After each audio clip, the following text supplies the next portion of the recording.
Well, with the exception of one game, Tyler, it's all in the books. The regular season is all in the books for 2025. For college football, College football. I feel like Army-Navy almost kind of operates in its own realm. Like, it's a regular season game, but it's kind of not. You know what I mean? Like, I feel comfortable saying the regular season has ended. May as well go ahead and just classify it as a bowl game, the way those things are going. Well, yeah, and I hope neither one of those teams ever opt out of that. That would be a sad day in America if that happens. We'll get to the happenings from the weekend. Was that it? Did we get essentially a 48-hour and less than that? Because from 12 p.m. on Saturday, well, I know the championship game started Friday night, but basically 12 p.m. on Saturday to about 1 o'clock, they finally got around to releasing the actual bracket. They make you wait. We had to watch a little bit of filler. So about a 25-hour period. Did we watch college football? And we'll discuss this a lot, I think, this week and maybe this month. Did we watch college football evolve instantly in front of our eyes with decision? I really should back it up because I guess late yesterday afternoon is when Notre Dame made their decision. Yes, I think there's going to be a lot of fallout from this. We're obviously on the precipice of change again anyway, and they moved the deadline to make a decision on next year's playoff format to the middle of January. I want to say either the day of or a couple days after the national championship. So it's going to change to some degree, and I think a lot of what happened this weekend and over the course of the past couple of weeks is going to set the table for the longer-term future of not only the playoff format, but the structure of college football in a lot of ways and what the sport's going to be going forward. Because college football is very much a reactionary sport. They only change things when things happen, right? Like, we got a playoff because of the controversy of the BCS. We got, like this year, straight seeding because of what happened last year with Boise State earning a top 4 seed despite not being ranked anywhere near that. It's a sport that changes based on things happening, and I think a lot of things happen this weekend. That's going to create a lot of changes going forward. So we'll get into all of that. It's going to be kind of an interesting 3 hours. I'll say that. Why?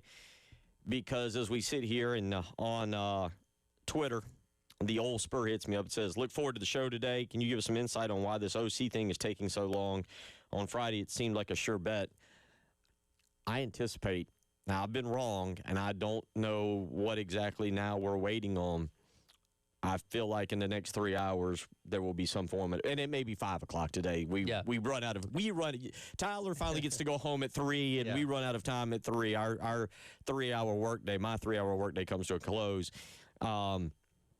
But I kind of, I kind of expect it to be within the next 3 hours. We now know, by the way, and Tyler and I'll tell you this, coming up, we now know who the opener will be. Yes. September 5th. Thank you, Steve Fink, for Steve Fink, the SID, the Sports Information Director, down there hitting me up on Twitter and reminding me today is not the 10th because I put out earlier that the SEC release date is the 11th. Well, I put out that it's tomorrow because I've spent the morning thinking today was the 10th. Yeah. Not a good way to get to 11 a.m. and realize. But good news, all the bills are paid through the 11th right now. Okay, that's good. Yeah, that's Thursday night where we'll learn the not the times, but the days and the dates and everything like that. It'll be another TV show for the Times coming up in the summer because that's what we do. But yes, we now have a full schedule of opponents known for next year. And that opener will come against Kent State on September 5th with September 12th coming against Towson. So that should mean a 2-0 start. We'll talk a little bit about that today. But as we sit here, there will be a little bit of a refreshing of Twitter throughout the afternoon. I do expect Kendall Briles to be announced essentially at any moment. I mean, literally, it's kind of one of those things where what I do believe is they are going to announce all three at the same time. That's the way Shane likes to operate. And it sounds like that it's just a matter of dotting the I's and crossing these. I believe there will be an official announcement, and then you'll do the board. There might have had to be a board of trustees meeting to approve contracts. So a very silent. Typically, between Gamecock Central, the Big Spur, you'll get the a report from the insiders of, okay, this is going to happen. Then we all get the email about Board of Trustees going to meet tomorrow morning at 9 o'clock to approve athletics contracts, and then it becomes officially official. And I'm not saying that's the exact order that's going to happen this time, but that's typically how those kind of things go. And, if the hire were made today, tomorrow you probably have a press conference or something like that to introduce everybody and hear from them. I believe the press conference will likely be late in the week. Later in the week, okay. There is some fluid, from what I was told over the weekend. There's some fluid parts just with it being the holiday season. Okay, yeah, that's fair. And people being out and traveling, and I say that, not coaches necessarily. But you would have an introduction to however many of these guys are getting hired at some point this week. We hear from Beamer and all that kind of stuff. So, yeah, it seems like we're pretty close. Now, again, things can change at the last minute. That's not outside the realm of possibility. So we're not going to sit here and stamp higher on anything until it's officially done. But it does seem like these things are pretty far down the line. Yeah, they South Carolina is as well as anybody back in the what was it, 90 or 91, whatever, with Bobby Crimmins and even with James Coley. We even know things can change once you get him here. That's right. It doesn't even mean you can introduce him and then they can go somewhere else. Just being introduced around here, unfortunately, under Shane Beamer, what does that happen? Is it 3 or 4? So Bobo, Coley, Friend was the other one. Was it Friend? His name was Friend, the offensive line coach. Remember, Will Friend was the original offensive line coach. People forget that. Yeah. Staying with Bobo. And I want to say, actually, and I have to go back and look at this now that I say this out loud, I want to say Tracy Rocker took the job too and was part of an introductory press conference only to then take the Eagles' defensive line job. Okay. I think that Tracy Rocker might have actually done that as well, left over from the Muschamp staff. Everybody remembers Mike Bobo. I can't remember if Will Friend was official or not, but he then went with Bobo to Auburn. So we just have to go until they actually start calling plays in a game. Basically until you see him. Yeah, don't even. And then 2 years ago, now he's let go, but 2 years ago there was rumors that Marquell Blackwell was going to Ohio State. Yeah, that's right. I remember that. Yeah, we didn't. Obviously, he's gone now, but yeah, somebody brought that up last week. I'm like, oh yeah, I forgot about that. So just because, just because they're announced now doesn't even mean that it's possible to retain them. But we'll see. As a matter of fact, a lot of rumors out there today. I haven't been keeping up, but I guess Southern Mississippi is in the market for a head coach. Because I saw this and have not followed up on it on Twitter this morning. That Buster Faulkner, it was Gator Dave, Dave Waters, who we've had on with us before, who covers Florida, is saying Buster Faulkner is in the mix for the Southern, or wants to be in the mix for the Southern Miss job. This was right before I left the house. I just happened to be scrolling Twitter. I had put out my tweets, and that was what I took away. I knew he wasn't referencing Buster Faulkner leaving Florida to go be the OC at Southern Miss. Hold on. That was one of the very last things I saw before I threw on a jacket. I tweeted and then scrolled and saw it and didn't do any prep on the way down here. I drove without looking at my phone. That's a good thing, folks. So nothing wrong with that. Yeah, let me get some verification on this. I'll let you know on the other side. Yeah, so things are in college football. Either there's two ways to look at it: rapidly moving or coming to a screeching halt, whichever one you want. But we'll cover a lot of it because it was a wild weekend. Championship games. Charles Huff, by the way, is okay. So it is. Yeah, Charles Huff has accepted another head coaching job at another institution. Because again, he's the one that left Marshall. He's now at Memphis. Okay, he's going to Memphis because he left Marshall for Southern Miss because Marshall couldn't play in the bowl game last year because they lost the coach and lost a bunch of players. So now he goes to Southern Miss, and now he's going to go to Memphis. That's what it is. And Charles Huff was named the coach at a year ago today at Southern Mississippi. Anyway, so, you can't – these things are so fluid, but I will tell you that we'll spend the next 3 hours hitting refresh, or I may have to just ask Chris or Wes or JC, or we'll have Jamie on here in a little while, or Hale McGranahan. Hey, if this becomes official, can you send us a text so we don't have to something? So we're not just refreshing Twitter the whole time. You today will definitely be a part of the show because if you see it and we haven't mentioned it, please hit us up, 803-404-6100. But that's where things stand. I would expect no later than tomorrow to have some kind of public announcement. If it drags on past tomorrow, I don't truthfully have no clue what's going on at that point. But I kind of feel like now that they've put out, now that we've gotten through the conference championships, now that we've gotten through what the playoff is going to look like, and we'll get into that, now that we now have the opener released, so many things are now coming to a kind of a tied knot here for South Carolina as to what it'll look like for 2026. And again, as we sit here over the next 3 hours, my expectation is to maybe have something put out publicly. And it may not be from South Carolina itself. It may come, like you said, from Gamecock Central or the BigSpur.com. Yep. Who put something We'll out. keep an eye on it. Don't worry. So that's where that stands. We will get into that. We will get into the college football playoff. I don't know what to. Great. I don't know what to make of it now. I'm going to be interested to see what you think about it. It's controversial, and that's what drives ratings.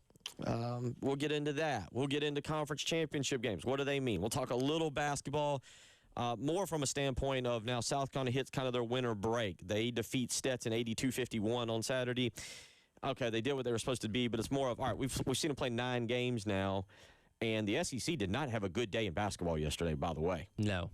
1-4, I believe. And I watched a lot of that. And it's interesting because I'm trying to figure out what the SEC is in basketball as we move forward with getting closer to conference play, and now in about a month, in a little less than, or a little over half a month. Yep.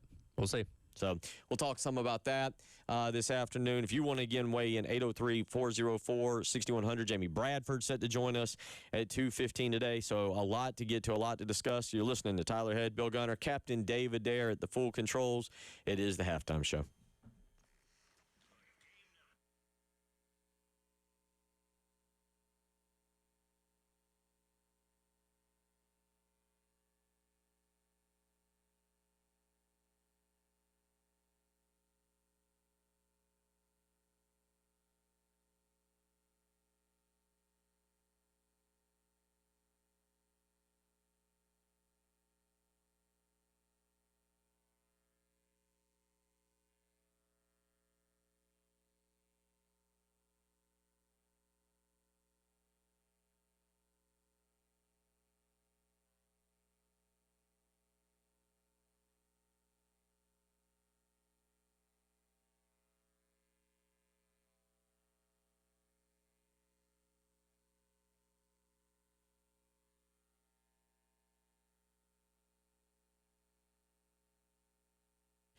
Bill Gunner for the Mortgage Guru, Jacob Crowder, and First Palmetto Bank. All right, I know you're thinking about Christmas and presents and all the good things that come along with that, but you also might be keeping an eye on the Fed. I think they're supposed to come out Wednesday, maybe even have another one of those interest rate reductions. Well, guess what? Now it's time to call Jacob Crowder. I know you're worried about getting the Christmas tree fixed and the turkey set for Thanksgiving, maybe a ham, or any other things. But thinking about 2026 now, a great idea, especially when it comes to your house. If you're looking to refinance, if you're looking to buy a home or build a home in 2026, now is the time to see what options are available to you. So call today, 803-719-1005. Again, that's 803-719-1005.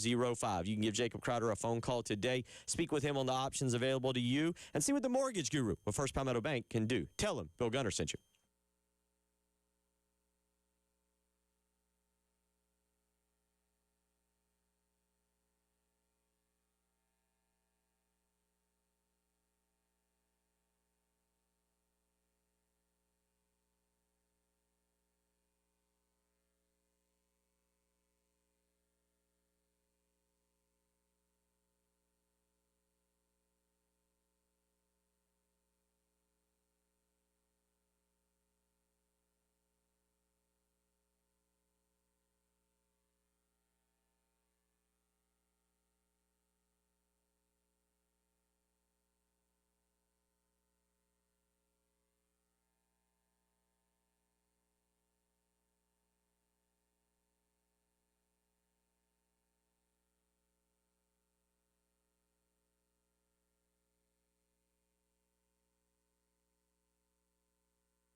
12:18 on the dot as we get you going on a Monday.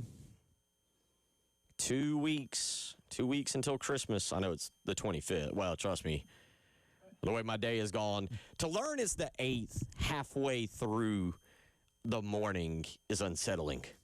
So the date itself is not as bad as like thinking today was like Wednesday and then learning it's Monday, because that really, like the date, and it's kind of subjective, but like the day of the week, because there have been plenty of times I've woken up on a Wednesday or Thursday thinking like, all right, made it to Friday, and I'm like, oh, it's actually Wednesday, and that just ruins your mood. So the date probably doesn't do that the same way. I had days in my head, and for some reason I sat all here around all morning on the 10th. But like once you get to Christmas week, it's Christmas, right? Like, yeah, that's what I'm saying. And I know Christmas is on a Thursday this year, but like once you get to that Monday, and yeah, you may have to work a couple days that week, but like it's already Christmas essentially. Yeah, it's yeah. So anyway, so I again, because I put a tweet. The reason I laugh is because for whatever reason I've had it ingrained in my brain since last week or 2 weeks ago that the SEC release date show is the 11th. Right. So I didn't know. Which it is. Like it is. Yeah. And I had that ingrained. And so thinking today was the 10th, I was like, oh, yeah, tomorrow's the 11th. Okay. And so I put a tweet out earlier because, again, if you're just tuning in, if you've been busy, if you're heading to lunch, we now know the season opener for South Carolina on September 5th. Steve Fink put it out, and it's going to be Kent State. Okay. All right. It's fine. Again, and we will circle back to this maybe during the show, because now you say, all right, if you're Notre Dame, if you'd have not played that Miami game and played Ball State, are we having this discussion? Well, they would have had to play another Power 4, right? I think. The ACC has that rule too, right? They have to play Power 4? Notre Dame? Oh, sorry. You're talking about Miami. Okay. Yeah, so Miami won the game. So, if Miami doesn't win the game, they're not in, and we're not having this discussion. I thought you were talking about Miami. But, yeah, Notre Dame, theoretically, yes, they could have played Ball State. And if still lose to A&M, then you're 11-1. So, going back to what we said about change, what happened yesterday is going to set in course a lot of things across college football, good and bad, of how certain teams, certain conferences view scheduling, view formats, all these kind of things. So there are certain days where you look back and say, yep, that is the straw that broke the camel's back for a lot of things. I think Notre Dame getting left out, as much as that was the right choice, because Miami beat them head-to-head, and that should have been the case the entire time. The way the committee went about it is going to ruffle a lot of feathers and create a lot of change. Well, we'll talk more about that, but let's get to what we're all kind of tracking and waiting on here, and that is, from a South Carolina standpoint, the offensive coordinator hire, which by all accounts will now be Kendall Briles. Basically, I was told that over the weekend, and we're to the point where we'd be very surprised if it wasn't. Now, things can happen, so it's not impossible, but all signs point to, you're getting very close to finalizing this. Though, again, things can happen at the 11th hour, so don't write it in. Things can happen after the 11th hour. After the 11th hour, don't write it in stone yet, but I think we'd all be surprised if that doesn't end up being the case sometime here very soon. So the question becomes, all right, who is Kendall Briles? We've heard the name. You've got some numbers on him. I do. And you've got a better breakdown of who exactly Kendall Briles is and what he's done. What have you got? Yeah, and obviously he comes from a famous football family. His dad, Art, was obviously the head coach at Baylor, when all that stuff happened, and he got moved on from, and he's coaching like a Division II team now. So he's been blackballed from coaching, but Kendall hasn't, and he started out as an assistant under his dad, worked his way up to being the offensive coordinator in 2015 and 2016 up till the end of his dad's tenure. Spent a season with Lane Kiffin at FAU, spent a season with Major Applewhite at Houston, was at Florida State for 1 year with Willie Taggart, spent 3 seasons at Arkansas, coached KJ Jefferson, Rocket Sanders, Dow Loggins worked under him as a tight ends coach there. In the last 3 years, he's been with Sonny Dykes at TCU as our offense coordinator. When Garrett Riley went to Clemson, Kendall Briles took over that role and has been there for the past 3 seasons since. But air raid type of offense, one that obviously likes to spread out the defenses, obviously very quarterback friendly, which is something that you wanted in this offense coming into South Carolina. And I look at a lot of his numbers, and I just went through the main ones scoring, rush yards, pass yards, and overall offense. And you can kind of see by my chart here, I highlighted all the years those categories were in the top 30 nationally. A lot of top 30 in those categories. They even had the number one offense back in 2015 scoring-wise. For Baylor, they were number 3 in rush yards, number 1 in overall yards. And, again, a lot of really good numbers towards the top of college football every single year. An offense that can obviously throw the ball really well, but they run the ball pretty effectively too, which I know people kind of think of air raid as an anti-run offense, but Kendall Briles does run the ball pretty effectively as the offensive coordinator. Remind me, I believe he definitely was for a few years. Yeah. The offensive coordinator at Arkansas with Rocket Sanders. Right. We saw that. It's interesting that this would kind of come full circle because there was a lot of people when he was at Arkansas and South Carolina had the opening 3 years ago, I believe. Yeah, 3 years ago, that wanted Garrett Riley from TCU. That didn't work. They wanted Kendall Briles from Arkansas, and instead they got Dow Loggins from Arkansas. It'll all kind of maybe work its way out here.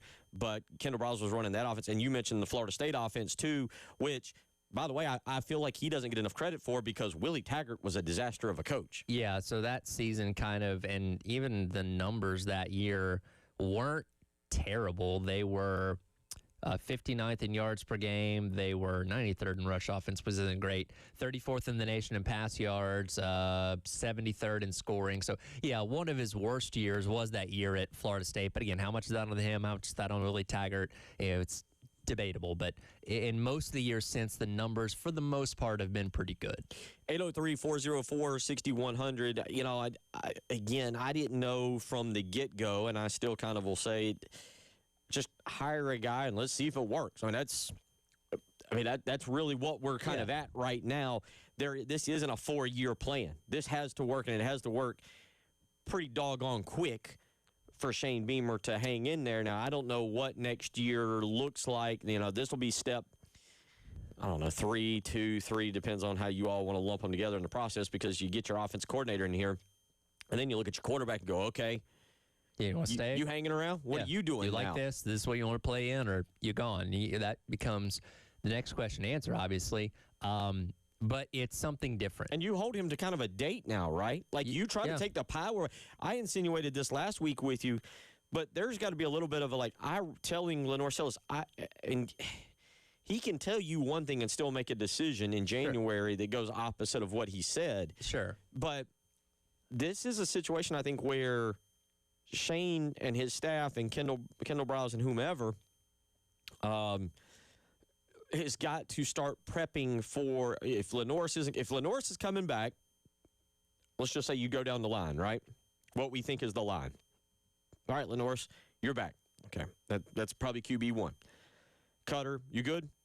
Yep. Okay. All right, QB2. Air, what are you kind of thinking? Yeah. Are you staying? You going? That'd be a real possibility. Maybe he goes somewhere. You maybe his meeting is a little more interesting than the other two. Sure. And then you go, all right, well, Landon Duckworth signed. There's our 4 quarterbacks. Yeah. I believe Jimmy Francis is back. I'm sure there's another walk-on. You go, okay, quarterback room settled. Boom, we're good. Here you go, Kendall. This is what you're working with. And then we'll find out the offensive line coach and the offensive running back. It looks like they're going to hire an offensive line coach and move Sean Elliott back to tight ends. But you go, okay, here's what you're working with. Go get him. Yeah. And the numbers that you said there, now Kendall Briles looks and goes, all right, I got a Sellers to work with. Here's how he fits. Now, what I've read from TCU, what I read over the weekend without talking to anybody there, what were the numbers this past year with Josh Hoover as his quarterback? Yeah, so they were 43rd nationally in scoring. They had the 9th best passed offense. Rushing offense was 93rd, and then they had 30th overall in yards per game. Now, I feel like I caught a TCU portion of a TCU game early in the season. I feel like it. I don't. Obviously, it was not something that I was trying to watch at the time and learn thinking ahead to December 8th. But with that being said, reading some stuff from TCU this week, the general feeling is that Kendall Briles and Sonny Dykes not have clashed. That makes it sound like they're in the meetings arguing. Sure. But their styles are different, and Josh Hoover has been more of a fit.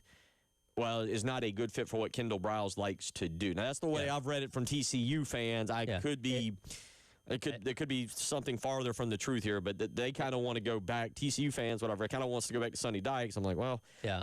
I will say I've seen a lot of celebrating from the TCU contingent that I've come across on message boards and Twitter and stuff like that, being glad to be rid of him. And again, that can be for a variety of reasons, but something to just make note of as this potential hire is going to happen. But yeah, it's a very, and the criticism of Garrett Riley when he went to Clemson, and obviously it hasn't panned out, and I don't know if they're going to move on from him or not. But it was like, well, he's running Sonny Dykes' system. That's not his offense. Like, what can he really do? And it hasn't materialized. I think we've got a longer runway with Kendall Briles of seeing him operate a little bit more on his own offensively and what that means. That, again, we'll dive more into whenever this hire becomes official. I'll let you. I'd never know how to really classify stuff anymore with college football in terms of what is this and what is that. Garvin on Twitter sends me a message and says basically that Kendall Briles is not an air raid coach, but a split veer spread, which is the offense his dad created. Which I'm like, what? We're throwing a bunch of. Yeah. No offense, I'm not picking on Garvin. He's listening. Thank you for listening. But I'm like, split veer spread. Good. It's a lot of names in there. It falls underneath air raid at the end of the day. So it may not be specifically air raid by the definition of what Hal Mummy and all those guys created. It's a variation of the air raid, if you want to put it that way. Well, as long as it works, right? That's all a Gamecock fan. Does it work? Does it produce points? That's the big thing. Call it the point-producing offense, and everybody will be happy. Whatever. Like what do they call it? Heupel's offense is like the veer and shoot, right? No. 803-404-6100. We'll come back, get into some stuff from the weekend as well. You're listening to the Halftime Show.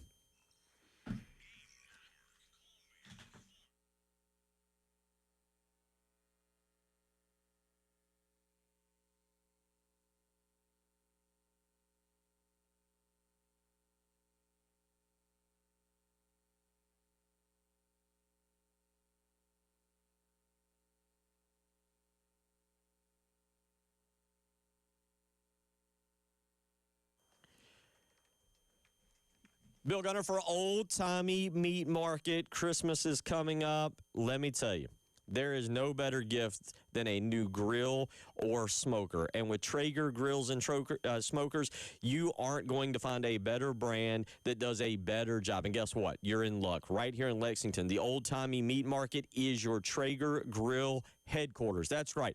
That's what Dad or maybe your son-in-law wants this coming Christmas. And I can promise you this. You visit the Old Timey Meat Market in Lexington, you're going to find a great selection of Traeger grills that can help you pick out the one you want. Maybe you want a new smoker for those holidays that you want to do a little smoking of a turkey or a ham or some ribs or something. Guess what? Traeger Grills has got you taken care of. So go visit Old Timey Meat Market in one of their 3 locations. Now, again, Lexington is the Traeger Grill headquarters, but you can also visit St. Andrews Road in Irmo or the South Congaree location and find a great steak, piece of chicken, or pork. Stop by today. Tell them Bill Gunner sent you.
Oh, we're rolling along on your Monday here, lunchtime, 12:35. Bill Gunner and Tyler Head as we try to figure out a weekend that may have altered the course of college football. Well, it's one of the. I don't know if it's this year, next year, the year after. I don't know, Tyler, but we know that weekend and that is coming, right? Like, what is the tipping point of going? Okay. And I don't even know where to start, but, what is the tipping point of going, okay, these conference championship games are meaningless. We got to do away with them. That's got to be coming, in my opinion. If we ever get to the point of specific auto bids for conferences, then yes, those will go away. If we say, all right, every single year, no matter what, the SEC is going to get 4 teams in the playoff, then yes, conference championship games become meaningless. When it's still kind of this open-ended thing, especially considering the fact that as we move into a 16-team playoff, there'll still be the opportunity for buys. I still think there is some value in it of like, okay, well, you can win that and get yourself a buy, which increases your chance of winning the championship or whatever. But like everything, there's so much money tied up in these things, contracts with Atlanta and Indianapolis and Dallas and Charlotte and all this kind of stuff. It's a lot easier said than done to just say today, if Greg Sankey came out and said, all right, no more SEC championship, that first week in December is now open going forward. Like, it just doesn't happen that simply, unfortunately. So the question becomes, like, what did the SEC championship game mean? We'll ask the same thing about the Big Ten championship game. ACC championship game might have been the most important of the 4. Yeah, neither one of them got in. The 4 big, the 4 big ones, I should say. Tulane and North Texas, theirs was actually an actual true elimination game from the way that thing was scheduled, and the fact that the winner went to the playoff and the loser did not. And Tulane won it on Friday night, so they got into the playoff, and North Texas did not. But here he is, Kirby Smart, on Saturday afterwards, because Georgia bounces back.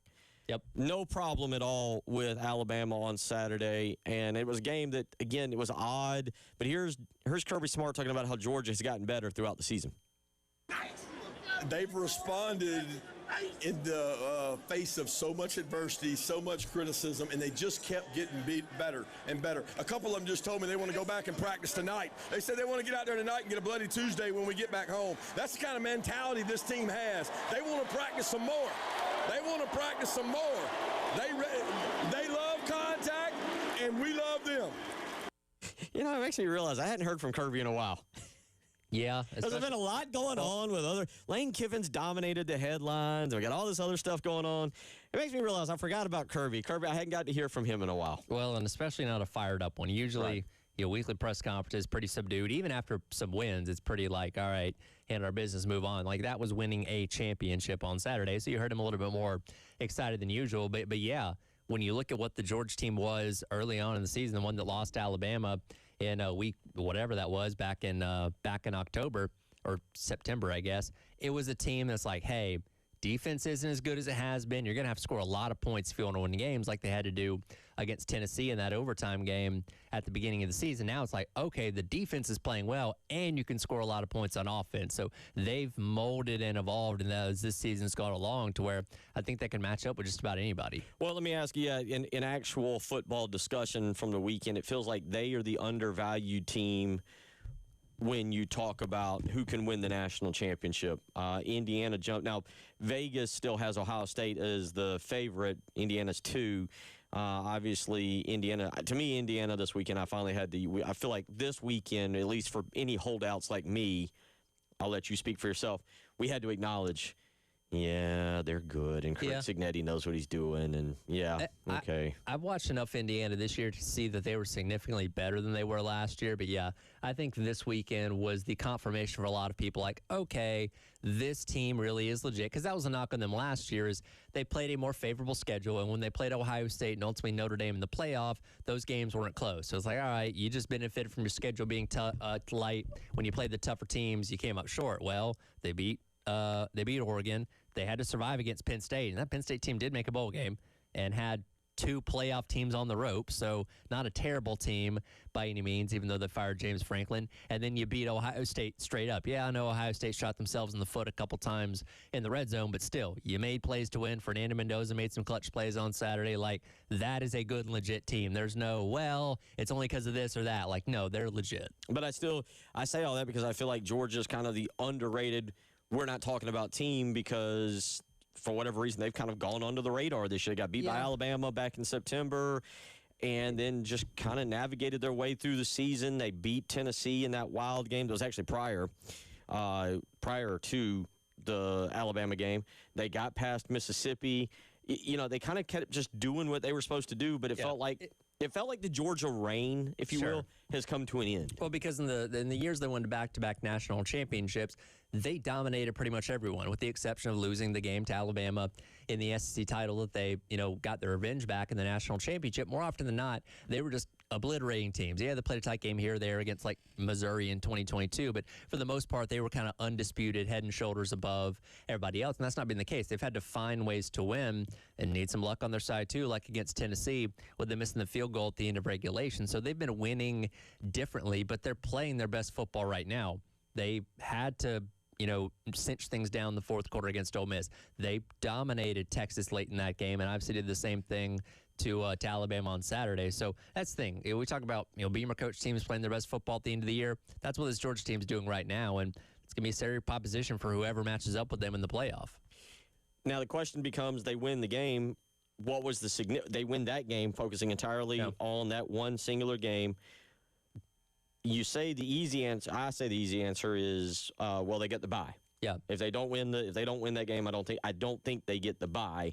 I guess Oregon gets the bye, even though the committee, by the way, had different standards for different teams this weekend. They did. The committee's wishy-washy on a lot of things. But, yeah, if they lose that game, then, I don't know, Alabama maybe vaults all the way up to number 4 or something along those lines. Yeah, but whoever won that game maybe had gotten the bye. If Georgia loses, they're likely hosting a first-round game in Athens coming up here in a couple weeks. So there was that benefit. They get some time to rest up and heal up and all that, kind of stuff. And you get a trophy. That's Kirby's 4th SEC title back-to-back years. There's some value in that. But at the end of the day, they knew they were going to be playoff coming in. I felt pretty confident saying that Alabama was going to be in the playoff no matter what, which they ended up being. So from the grand scheme of chasing a national championship, outside of seeding, it didn't really change anything. So here's my thing.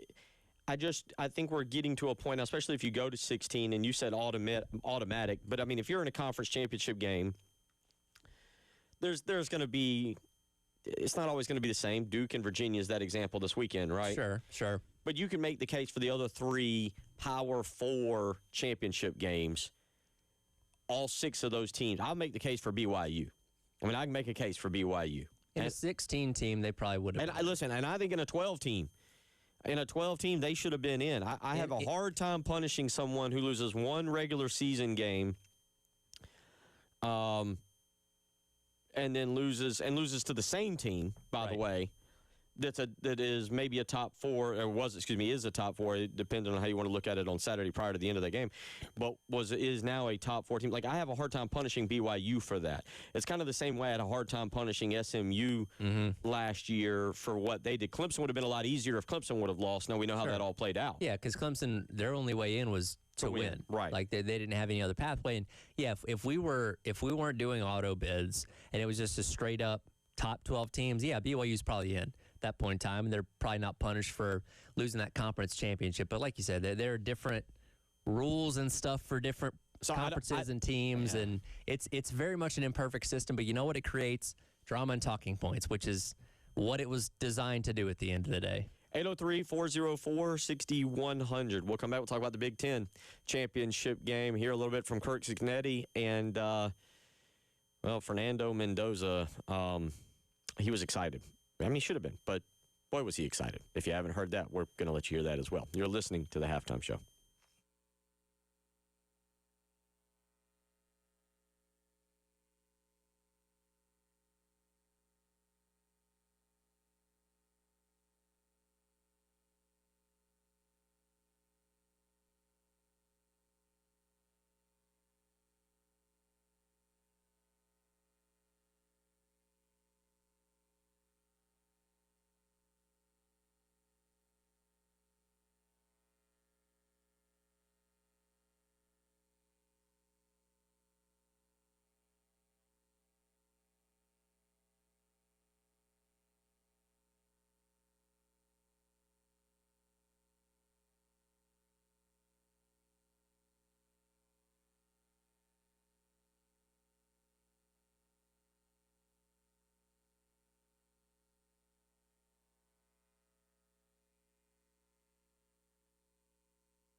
It is 12:49 on your Monday afternoon, December the 8th. Again, a really good weekend, and apparently a little bit too much of a good weekend because I thought it was the 10th this morning. So thank you, Steve Fink. Now we'll have to text Steve Fink every morning. Steve corrected me on Twitter earlier. Now I'll have to text him every, hey, what exact day day? is this? Could easily look at That'll come in handy around Christmas. Yeah. Because there's that weird gap between Christmas and New Year's where you don't really know what day it is. You're right about that. All right, today's the 27th. Okay, that's Saturday, but like you don't think about it like Saturday. Like that might come in handy. Yeah, and like I said, easiest thing would be to just look at my cell phone or know the day. But you know what? Texting Steve might have to work better. 803-404-6100. Talking right now about the conference championships from the weekend. We just discussed Alabama and Georgia. Let's go to the phone lines. Keith wants to weigh in. Keith from Camden. Hey, Mr. Keith, how you doing today? Thank you for giving us a call. I'm doing great, and I hope y'all have a Merry Christmas.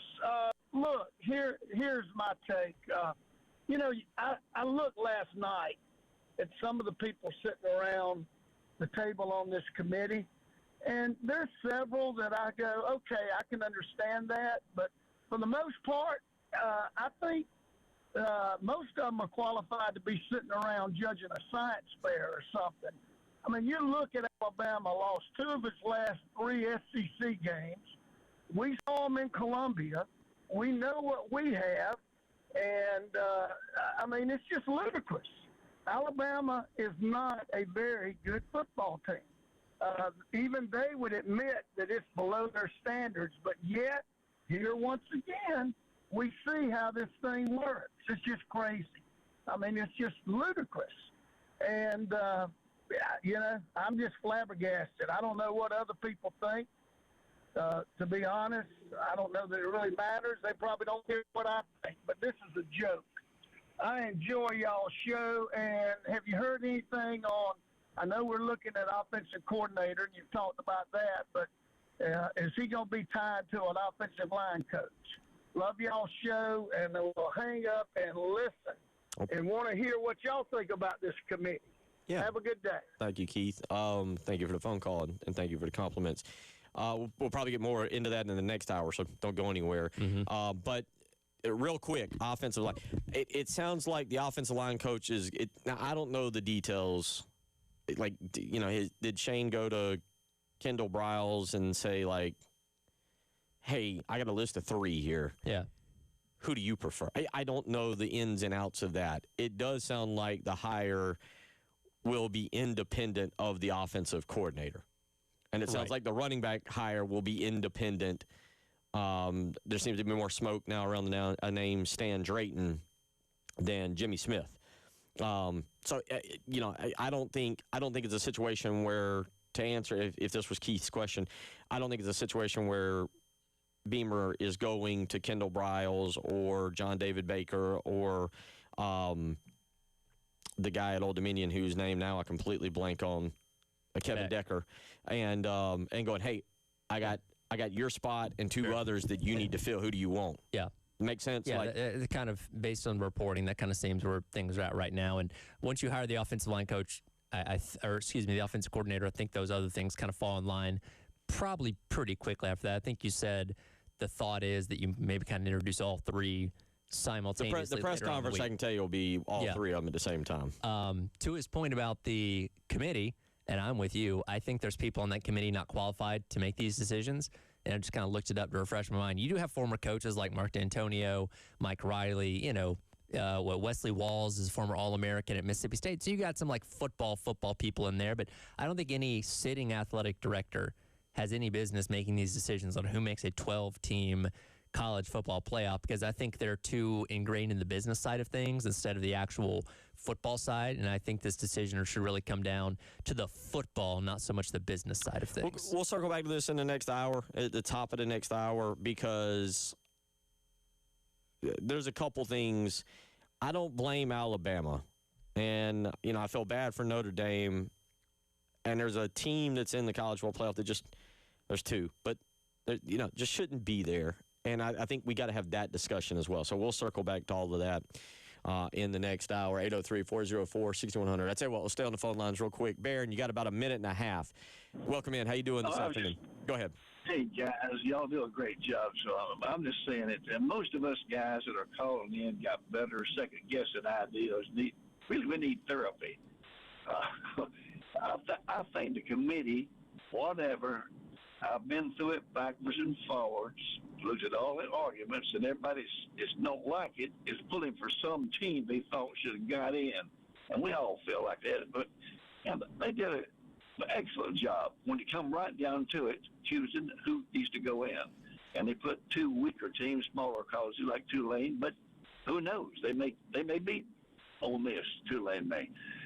But I think for it's over, Georgia's going to beat the hell out of everybody, and Alabama, they got the best quarterback in America. I don't care what you say. He got a couple people hurt, and Georgia was all over him Saturday. By the time he gets his hands on the ball, they were on top of him. So I think during the playoffs, he'll kind of show you a few things. And people say, well, Alabama's better than I thought they were. And Georgia, he always win it. And that's what's going to wind up. Baron, we appreciate it. He's got Georgia winning it. Well, we'll talk more about that. We'll get back to that committee. We'll talk more about that in the next segment. It's the Halftime Show.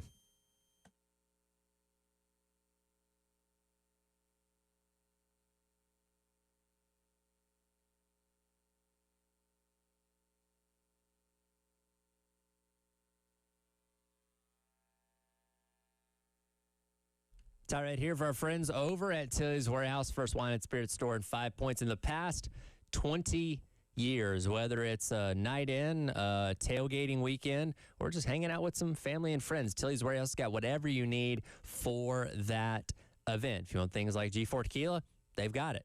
You want high noons, Sun Cruisers by the case, or in individual cans, they got that as well. So the same things with Surfsides and Cut Waters too. You can get all this over at Tilly's Warehouse, located on Green Street down there behind the Salty Nut Cafe in 5 Points in the old Pavlov's building. You can also mention that you heard this ad on 107.5 The Game and get 10% off any wine selection as well. Keep up with them on Instagram and Facebook, or visit their website at TillysWarehouse.com for more information. Discover why Tilly's is your new most visited spot over in 5 Points.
1 o'clock on your Monday. They tell me there's still a sun out there. Hadn't seen it. I'll take partial blame. I've got a banana tree at the house, and last week I trimmed some of the leaves, the limbs back, because I bought like those decorative little like lanterns, but they light up through solar power. Okay. And I trimmed the branches back from the banana tree to let light hit the top of these solar lights that were like, $4.99, cheap solar lights. And we haven't seen the sun since, so they haven't worked. Okay. So the trimming of the banana tree, to get these little decorative solar lights working has backfired, and now all of you are suffering through it, and I completely apologize for that. Although it could be worse. You could be a Notre Dame fan today. Ugh. Like, we were upset last year, but I think we understood, right? Like, our anger was still more at the officials, ours, South Carolina. I really wasn't angry, but you get the point. Our fan base was more angry at the officials.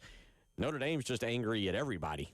Yeah. ESPN, the committee, Kirk Herbstreit, Miami, anybody and everybody. Miami's just take Pop-Tarts Bowl, even though they apologized to the Pop-Tarts Bowl today. Yeah, a lot to unpack from that, but let's kind of put ourselves in their shoes for a minute here. Let's say that Carolina was in the 12-team playoff going into championship weekend last year. I don't know what their final result. They were 15th. So let's say that going into championship weekend last year, they were 10th, because that was the last spot that SMU got after they lost the ACC championship game. So let's say that South Carolina was 10th going into the championship weekend, didn't play, no extra data points, and none of the teams around them, the Alabama, Ole Miss, none of those teams played in championship Saturday either. And after all the results of the championship games, Carolina suddenly falls to 13th. Like, well, what happened? And then they say, well, we finally said, well, those wins that Ole Miss and Alabama have over South Carolina, well, those matter. It's like, well, yeah, but you didn't say that for the last month. And for the last month, you had Carolina ranked over those guys. Like, that's the scenario that Notre Dame was in. I think the committee made the right choice by putting Miami in, but this whole thing of stringing Notre Dame along for the past month, and, look, I don't agree with going as far as canceling your bowl bid and all that kind of stuff, but I can understand the frustration, because for a solid month, you're told you're better than Miami. Whether we agree with it or not, that's what the committee said. And then on a weekend where neither team played a game, the committee's like, okay, now we're going to bring up that head-to-head thing, and now Miami's ahead. Like, it's so convoluted. So what do we do? Last year there was some slight changes. To me, it is kind of funny. It feels like, Tyler, you tell me, revisionist history on a little bit of this, that when we had the computer system, the BCS, it was like, are you serious? We have a computer deciding this. Yeah. It can't look at the on-field results and tell me, like, how stupid is this that we can't get 12 people who know college football in a room together and figure this out? Now it's like, really? We can't just go back to a computer? So, like, I don't know if we're doing revisionist history. I do think there's got to be now, as we're trying to hash this out, we're at a 12-team playoff, a system that gives us a ranking, and then from there, you can make your decisions if you want to with a smaller committee, a six-person committee, if you will. Why six? Yeah.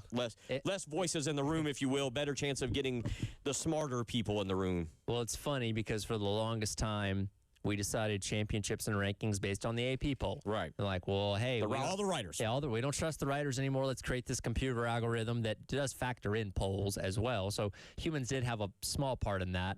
And then we did that for a decade, and then we didn't like that anymore. So we went back to humans. We realized humans are flawed, and humans have biases. Now it's like, okay, can we get some kind of hybrid? I don't know what that would look like. And here's the thing. I don't think the committee's going away. I don't think it's ever going to go anywhere until we get to the point, if the conferences can agree on it, where you have auto bids, where it says no matter what, every year the SEC and the Big Ten get at least 4 teams in, the ACC and the Big 12 get 2 teams in, you open up the deal for, G5 and all that kind of stuff. There'd still be a committee to decide the bids and the at-larges, but they wouldn't necessarily decide as much as they do as of right now. So I don't think they're going to go anywhere. Again, I think they enjoy the drama of the TV show because, again, it's talking points. It creates, like, this weekend, and there were some big headlines in the NFL yesterday. the biggest headlines of sports in America right now is the college football playoff because of the controversy. It would still be. It would still say. So let me just say this. So let's address some of this. And I'm going to speak for me. Okay, I'm not speaking for Tyler or Captain Dave or anybody at 107.5 The Game or at Cumulus. Let's be very clear about what I'm about to say is my opinion, and it's strictly mine, and then Tyler can roll back with his, and if Captain Dave wants to cut in and weigh on his, that's great. And you're certainly more than welcome to 803-404-6100. Let's start with this. Number one would be do away with this stupid show throughout the week, okay? Which I'm in agreement. Well, or at least it doesn't have to be a rankings reveal. It can be something else. A discussion, whatever. Yeah, if you want to do it, yeah, whatever. Just let's cut the rankings out of that. That's the minor part. That's the easy part. Get the G5 out of here. No G5. No G5. I've had, look, okay. No offense. I don't know if I will work at this station long enough to uphold this bet. Chalk this down. 106. It is 1:06 p.m. on December the 8th, 2025. If a G5 team ever makes a run through the college football playoff, I will walk from Lexington to here for a week. I don't know if it takes a week. I don't know how long that walk is. I don't know if I will work here long enough to see that happen. It's about 12-ish miles. Okay. Yeah. I will walk. You're never going to see you might see him win a game. Okay. Which I agree. I think you might see him win a game. Yeah. All right. Upsets happen. This isn't the NCAA basketball tournament.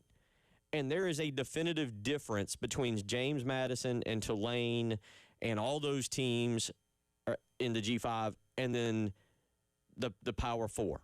There's become a significant difference. Now, that, again, doesn't mean that James Madison or Tulane can't beat a Power Four team. Yeah.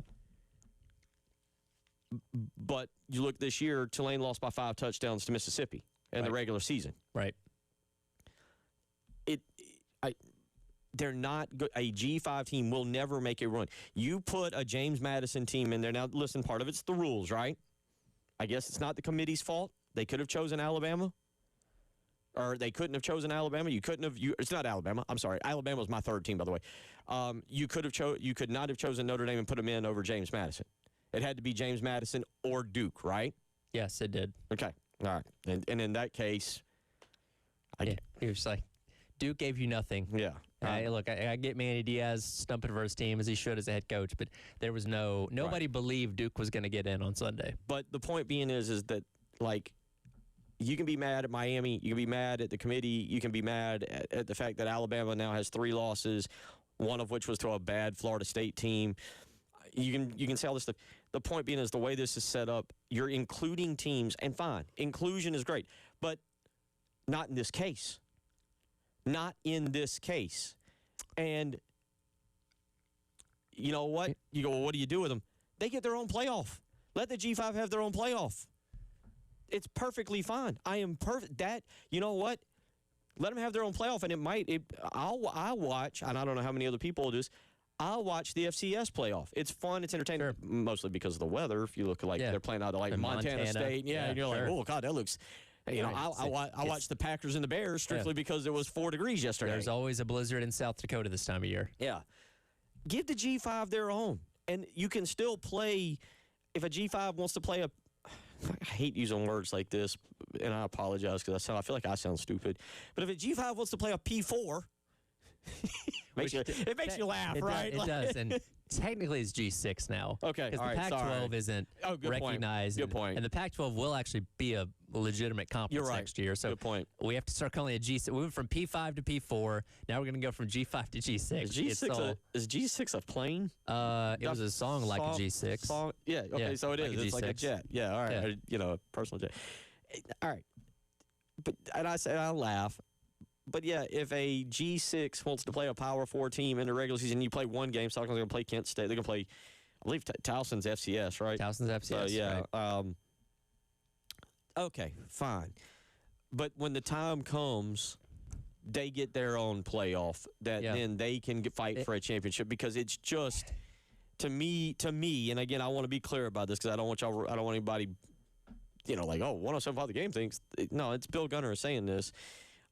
But the point being, Tyler, is no, get them out of here.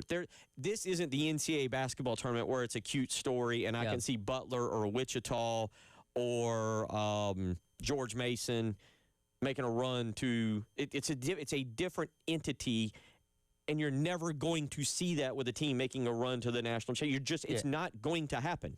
So, looking at this year's first two teams out, Notre Dame and BYU, both of those programs have a better opportunity of running the table and winning Vanderbilt, the by the way, and Vanderbilt in there. Texas, whoever you want to throw in there that's on the outside looking in, all those teams have a much better chance of running the table and winning a national championship than a James Madison and a Tulane. I think when we look at the G5 in the playoff, it's like, okay, can they pull off a first-round upset, right? Can Tulane go to Ole Miss? Can James Madison go to Oregon and do the unthinkable? And that would be something that those programs would talk about for the next 30 years, right? Like, you're right. There's never I feel comfortable with my bet. Yeah. I don't foresee ever being a situation where a G5 team runs the table and wins the entire thing. Again, they can win a game. Maybe they could win two. But just because football's such a different sport. And also remember, they're going, James Madison, you're opening currently in this current playoff format, and it will probably evolve in some way, shape, or form. They're going to go to 16. Yeah. Notre Dame's going to see to that now. But the opening round is James Madison's going to Autzen, is going to Eugene. Yes. Tulane is going back to Oxford to take on. So not only is we're in basketball, it's a neutral site game. Sure. And there's a little bit better chance something kind of works in the favor of the 16 or 15 or 14 seed. But in this case, the G5 team is going on the road. And because here's the thing. They have to be playing for something.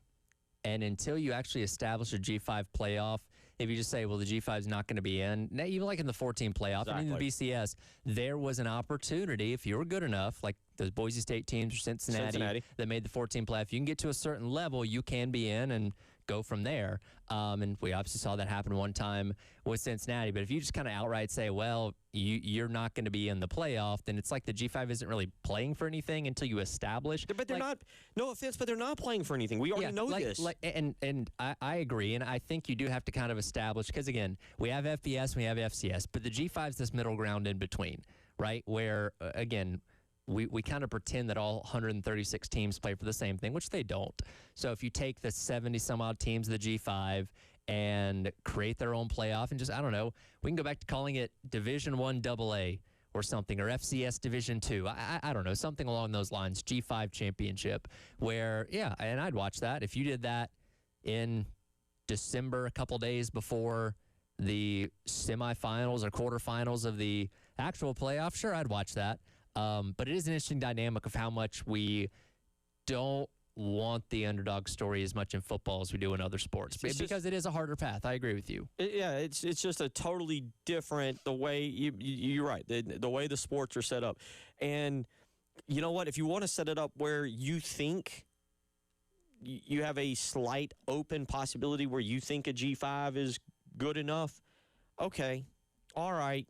But And look, some of this also means an evolution of what we currently know as our conferences. Yes. Because I will admit, if you're going to do this, maybe you tell, all right, Big 12, ACC, SEC, you need to all have 16, or you need to all have 20, or let's formulate, I don't know, call them whatever you want to call them. Yeah. But, Division I, Division II, Division III, however you want to break. You can come up with your own names.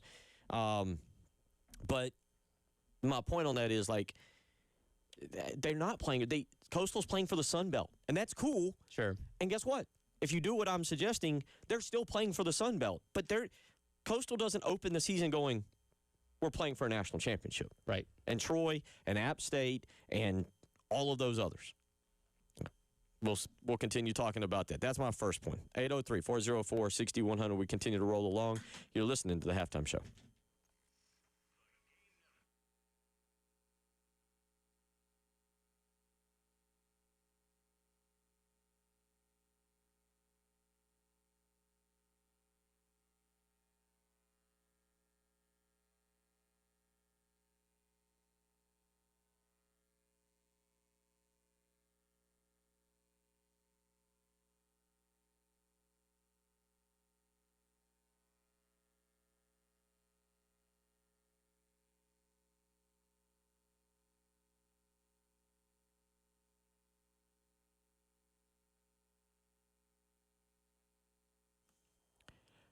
Bill Gunner for Mid-State Roofing.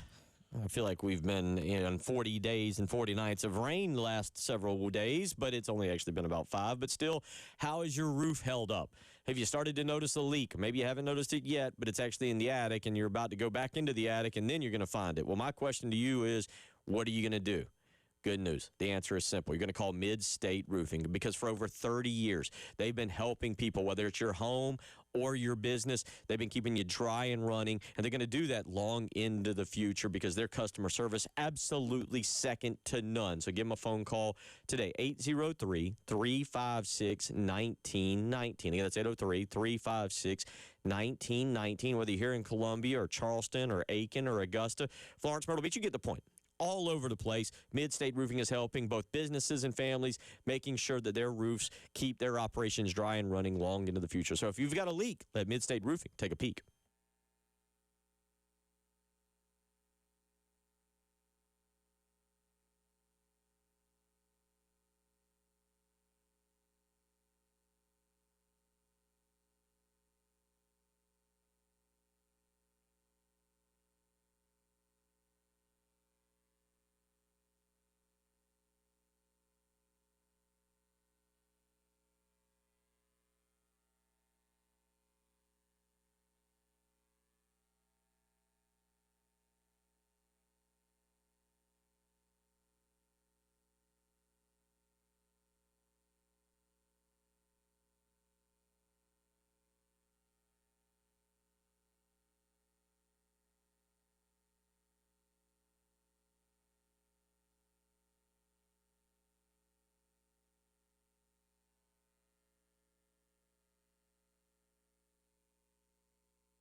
Eliminate the G5 from the Power 4. Make them separate entities. That's my suggestion. If James Madison or Tulane run the table and win the national championship, I will walk for a week from Lexington, from my condo to the studio every day. That's what I'll do. It's not going to happen. So my suggestion in the previous segment, the big thing here, especially when you go to 16, give the G5 their own playoff. I'll be more interested in that. And you know what? I'll be pulling like crazy for Coastal.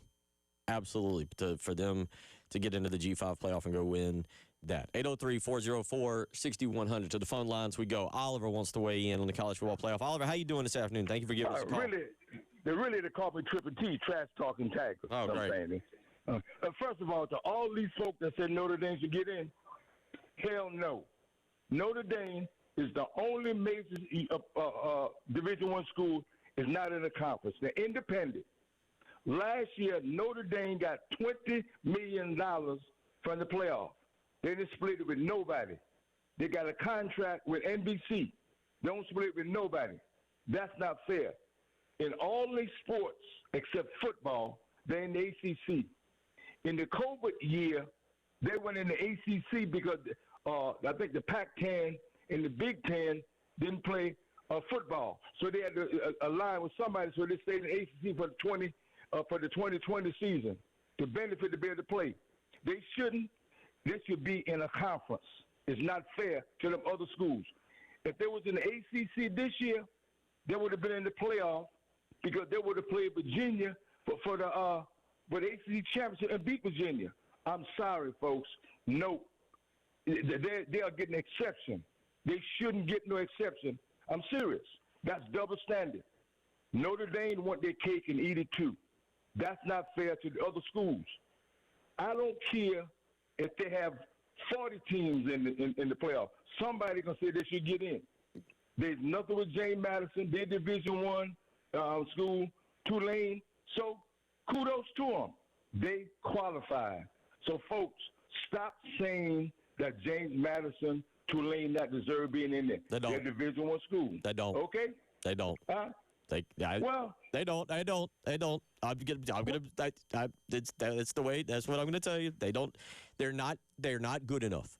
They're not. You're right. They're a Division I school. They're an FBS school. And thank you for the phone call, Triple T. I will make sure we get your name. I'll get your name right from now on. They're an FBS school.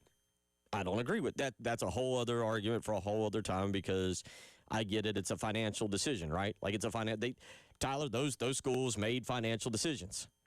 Cool. Yeah. They wanted a bigger chunk of the change than playing at the FCS level. I understand the move. But let's be honest. You know when you kick off on game one, you can tease yourself. You're playing for your conference championship, and that is it. Now, if you want to brag about being in a playoff, that's a great honor.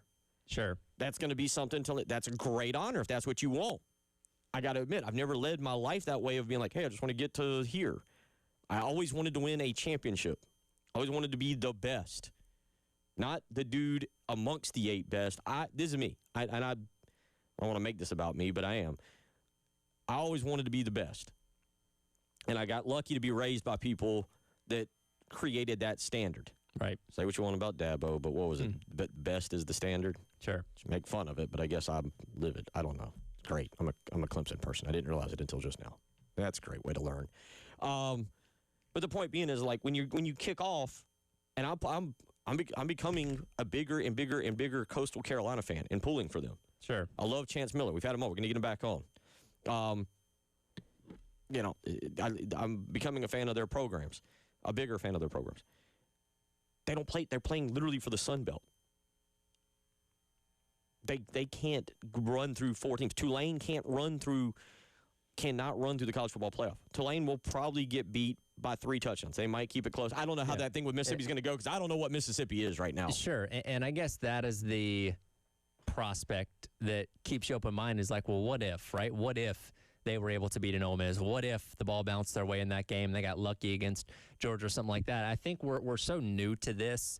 It's really easy to kind of shut the door and say, well, the G5, they can never do something like that. But what if there is some kind of magical G5 team in a couple years where all the stars align, they got a lot of talent that hasn't transferred out yet, they got a great head coach, and they do go on a run? We don't know. We've seen enough of the NCAA basketball tournament, baseball tournament, and say, yeah, more likely than not, you can get a couple wins, but you're probably not going to make a deep, deep run in this thing. We're still so new in this. I don't think we can definitively shut the door on it, per se, I will. with the G5, and you're not not alone in that, but I think there's still this open-mindedness of, well, this is a new thing. Let's give it some time and see what happens. Now, a decade from now, if we've gone with 10, 12, 16, however many expanded playoffs and the G5 is over and all those, then I think so, okay, yeah, this is probably never going to happen. Let's move to a G5 playoff. But I don't think we're far enough down that path yet. And I will say what Triple T just said, he's right about. He's 100% right about. It doesn't matter what number we go to. We do 68 for the NCAA basketball. What's the very first thing we do? What's the very first thing that gets brought up on the 69 and 70 need to be in. Yeah.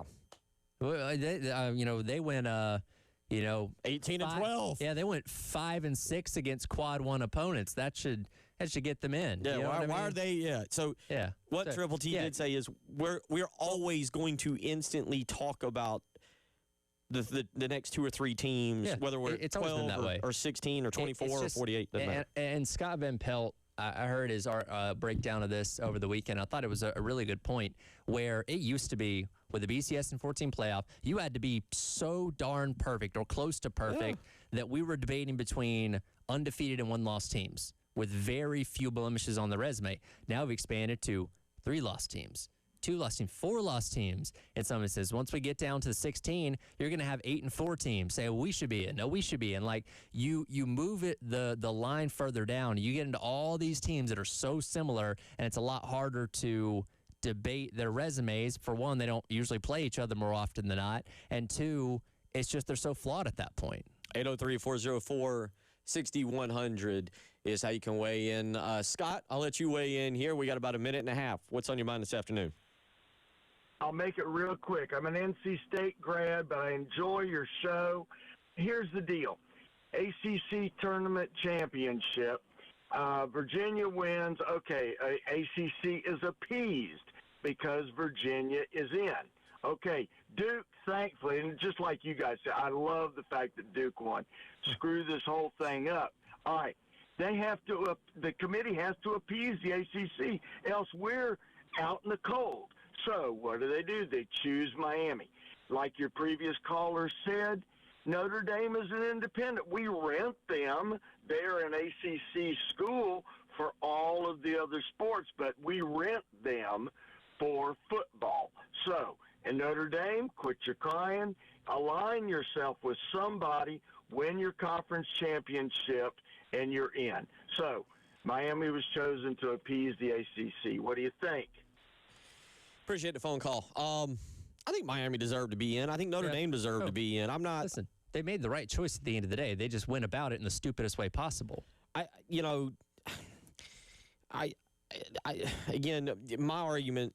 Look, I don't agree with, and this is me again.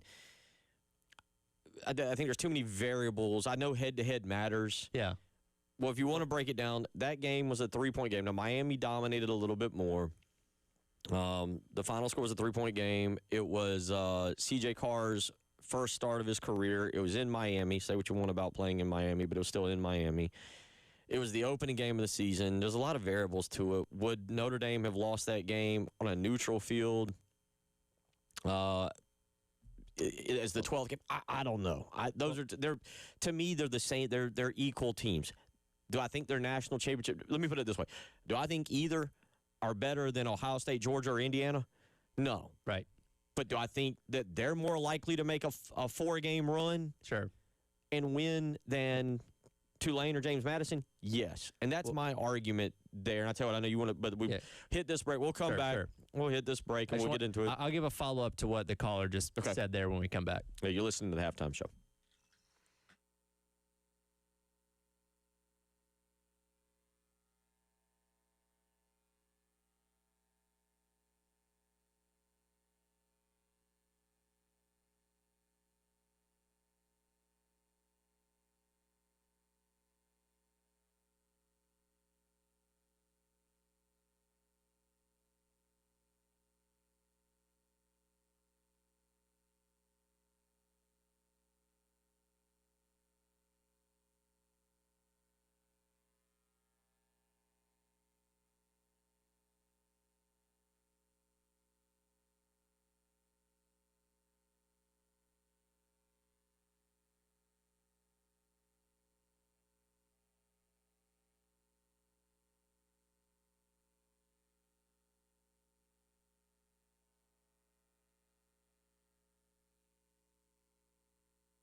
If you want to weigh in, 803-404-6100. Coming up in about an hour, Jamie Bradford will join us. We'll get back into some of the discussion on South Carolina and where they stand with the offensive coordinator. I see the stuff on plane tracking. Don't kill yourself with that now because I get the correlations, and they probably use the correlation, but I'll say, unless I'm wrong on this is what I was told. This is just what I was told, and I could be right. It doesn't matter to me, so I didn't care to follow up. Last night was the banquet for the football team. Right. Shane Beamer was not. So, people are sending this. They're like, well, the plane spent the night in Fort Worth. Okay, I pretty much can tell you Shane Beamer was not either. The plane might have. Sure, it might have. Let me tell you who is not in Fort Worth last night, because there was at least a lot of people watching him at a banquet. Yeah. Donati could have also gone to maybe. Or, I don't know, there's something that he left behind when he moved here. There's a lot of possibilities. It's Christmas season. Yeah, going to see somebody, family or friends or whatever. There's a lot of possibilities. But that is one of my favorite things about college sports, that this doesn't happen in the NFL or NBA or MLB. We get as serious as tracking flights. We're looking at the front yards of coaches' houses, seeing if the Christmas tree is out by the garbage can. We go to such great lengths to try and find anything we can to just speculate on what a coaching hire is going to be. And this isn't even for a head coach. This is for an offensive coordinator / running back coach / offensive line coach. We're not even talking about the head guy here. We're talking about assistants. But this is the depths we go as a fanatical fan base to try and get answers. And I love that. 803-404-6100.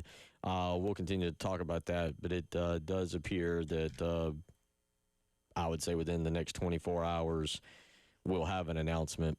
I don't know if it's announced. I don't know how that exactly, again, the announcement actually may come from thebigspur.com or from Gamecock Central more so. They'll have it first. Yeah. And then, again, they'll have the meeting to approve the contract. We'll hear of a board of trustees board of trustees meeting, and with the memo of approving athletic contracts. And I don't think the volleyball coach is getting extended or anything like that. So we kind of know what that means. And after it gets agreed upon and we know what the salaries are, then we can formally say, okay, Kendall Briles would be hired as your offensive coordinator at that point in time. And that could be Wednesday for all we know. But it seems like we're getting close.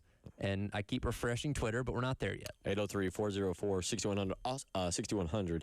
Also, for the record, if you're just tuning in, South Carolina has announced its season opener for next year. Earlier today, it'll be Kent State on September the 5th. I don't know if you want to maybe play that on a Thursday night on September the 3rd to give yourself to it. You prep for Towson the next week, but just to play a game on September, I'm just an option. Honestly, I wouldn't hate playing on Thursday. I kind of want to go back to it. I know a lot of fans miss those days. 803-404-6100, but that is other Gamecock news. A few other things real quick, and then we'll get back to this discussion, and Tyler wants to weigh back in on Scott's phone call. Tennessee has parted ways with their defensive coordinator today, Tim Banks. Tennessee had finished in the top 25 2 out of the last 3 years defensively in different statistical categories such as yards per play and points given up. But they part ways today with Tim Banks, their defensive coordinator, and also, at least being announced earlier today, Clemson defensive back Avion Terrell will officially head to the NFL.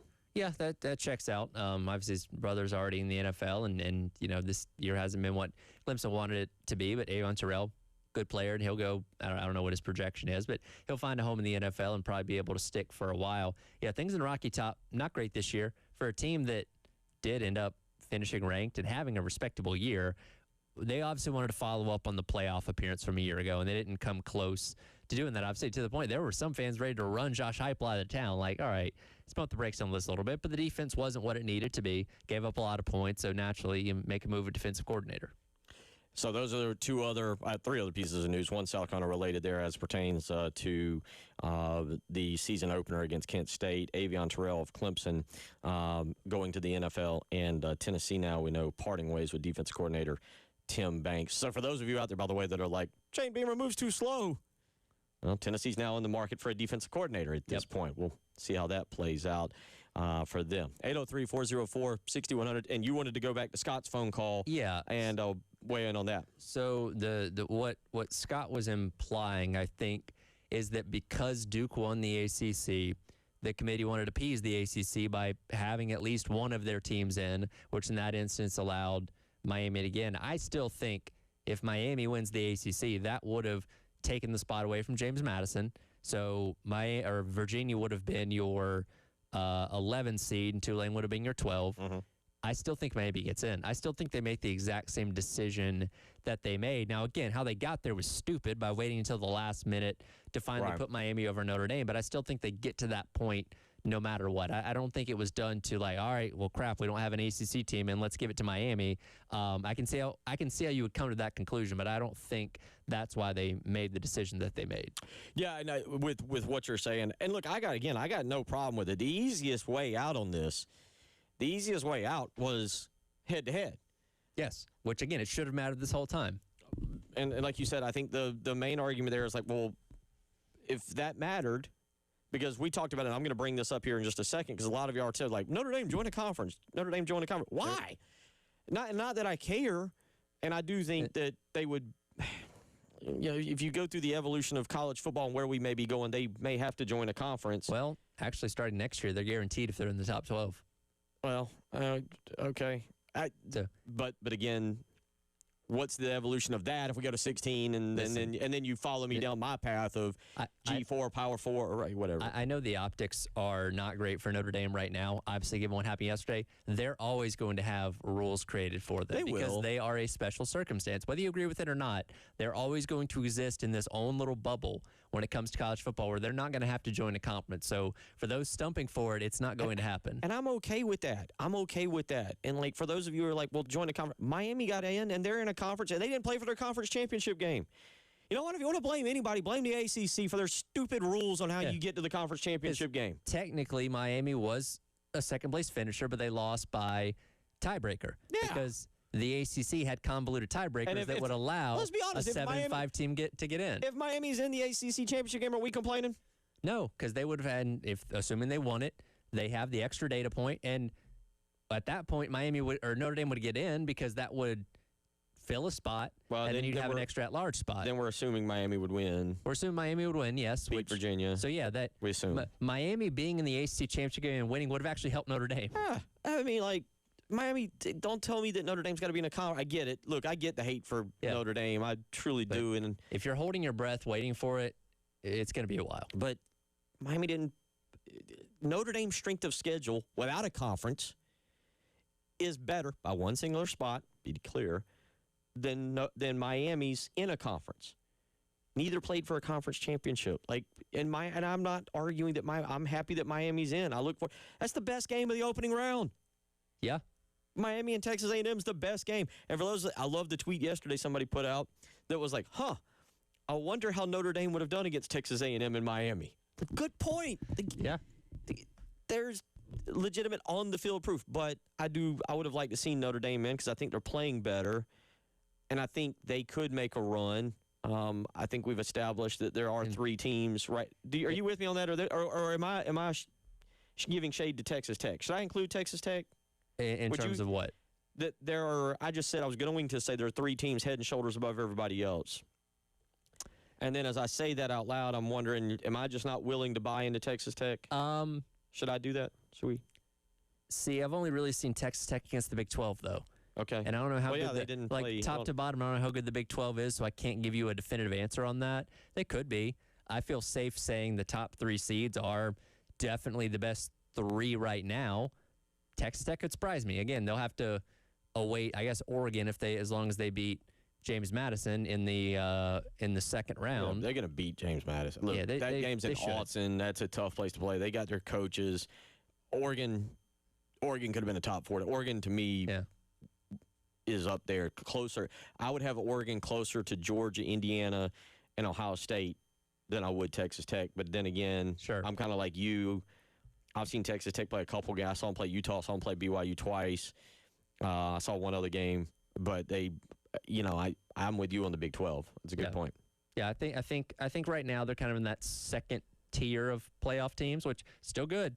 But we'll have to see how it plays out. 803-404-6100. We'll come back and wrap up hour number 2. It's the halftime show.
I want to give all the glory to God. We were never supposed to be in this position, but by the glory of God, the great coaches, great teammates, everyone we have around us, we were able to pull this off. Whoever thought the Hoosiers would be here, but now the Hoosiers are flipping champs. Let's go! You guys call yourself a bunch of misfits who found the right home at right place for this group? It's the right place. We're process-oriented. We're going day by day, whether it's the offensive line, the defense, the coaches, special teams. We're all process-oriented to one goal. That's our thing, is we're brothers. We can drag teams to the deep end because we know that we're going to stick together, and we're the strongest glue ever. I wish I had that. I wish I was 21 again with that kind of energy to play 4 quarters of football and then, like, be overly the top. It's like, kudos to him. I get it. But that's, if you don't know, is Fernando Mendoza on Saturday night. And, by the way, I'd never heard Fernando Mendoza speak. And so I feel kind of like anytime we hear people speak now, I still relate it back to, because it was the first one. Sure. When we heard Patrick Mahomes, and we were like, huh, that's what Patrick Mahomes sounds like, huh? Yeah. Okay. And then Xavier Legette would be number 2 on the list. Right. Yeah. Yeah, I don't know if that's exactly how I pictured Mendoza sounding. And by the way, the whole "we're flipping champions" thing is hilarious, especially considering the fact, like, he and Pavia are the 2, like, favorites for the Heisman, which, by the way, an Indiana Vanderbilt quarterback being the favorites the week of the award, insanity, something you wouldn't have believed a couple years ago. But here's where we are. And they're kind of polar opposites of each other because Pavia would have not said flipping. Well, when they beat Alabama last year, said that's what I'm saying. Blank and turn. You know what I mean? Like, he is very much living in the image of Johnny Manziel, while Fernando Mendoza, I don't know how to describe Fernando Mendoza. Like, I feel like I knew him in high school type of thing, but I can't describe what that character is. But we don't know. Serious question for the Heisman. We don't know Fernando Mendoza. I don't feel like we know Indiana. We're getting to know them. Because like I said, because of that win this weekend, it kind of made me go like, oh, you mentioned it. Last year, you're like, well, y'all didn't. You look at Indiana last year and you're like, all right, that's a cute story. Y'all didn't play anybody. You got to skip the Big Ten championship. You were able to get away from everything, and then you get blown out in the opening round by Notre Dame. Right. You got put back in your place. This year they run the table. They go to Oregon. I didn't have them winning at Oregon, but they did. They survived the Penn State game. I didn't have them winning. I had Ohio State minus the 4 on Saturday night. Obviously didn't have them winning that game. And also they're doing it with a different quarterback. Like, Vanderbilt's doing it with Diego Pavia, so we're all looking around like, sure. Are you going to keep this going without Pavia? Or is he the engine for the train? At Indiana, they did it with Kurt Rourke last year. Now you're doing it with Mendoza, and you're like, I now look more at the coach than I do the player. I do think being on the number 1 team helps a lot. I do think having that moment, the touchdown pass in the game against Penn State, helps a lot. I don't know which way it's going to go. I know, like, Pavia is like the betting favorite right now, really? and to your point, I think you're right. I think he's a lot more important to what his team's success is, but that doesn't always win you the Heisman. No, and I think it should. I think it should. It's kind of the point of the award. That's, to me, what it is. But I say that because I feel like we have to sit up now and say, all right, I don't think this is gimmicky. Indiana's here for as long as Kirk Cignetti's there. Right. He seems to know what he's doing. Like, as a football coach, he might be really good at his job, and it's not a 1-year miracle run. Yeah, so it's 2 now. And they did sign Jared Curtis, who's a 5-star, so maybe they just transition into that after this. But I think we're very much like, all right, this is a cute story, Clark Lee, but let's see if you can keep this going after you lose Pavia and some of these other guys that helped you out these past 2 years. But, like, we're like, oh, well, Indiana's just going to be good now going forward. That's just what it's going to be. Like, they have firmly planted their flag in being a nationally relevant team now. Well, I mean, look, Vanderbilt was 10-2 this year, and that was really cool, and the Pavia hype is what it is. But, last year, their love affair was from beating Alabama, which we then would learn wasn't a great Alabama team. That was still, for the record, a 6-6 Vanderbilt team that beat Georgia Tech by 8 in the Birmingham Bowl. By the way, they found an extra opponent for Georgia Southern in the Birmingham Bowl. They're playing App. They're gonna rematch with App State. Lovely, but that was still a 7-6 and a 3-5 in the league Vanderbilt team. Indiana's again, done it back-to-back years with two different quarterbacks. Yeah, and look, this year was better for Vanderbilt, but yeah, last year really hinged on beating Alabama. Like, that's what. Because they also lost to Georgia State. Like Vanderbilt lost to Georgia State. Yeah. Funny, crazy. But yeah, a lot of last year just hinged on the Alabama win. They've done more this year, but yes, Indiana looks like more of a solidified piece going forward. Now, we'll see what happens this weekend for the Heisman, but that was old Fernando Mendoza on Saturday night. It wasn't the first part. See, you thought the first part was funny, we're flipping chair. It was the second part where he breaks down the team. Hour 3 on the way. Jamie Bradford at 2:15.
2 o'clock on your Monday as we continue to hit the refresh button on Twitter, on Gamecock Central, on thebigspur.com, on fan.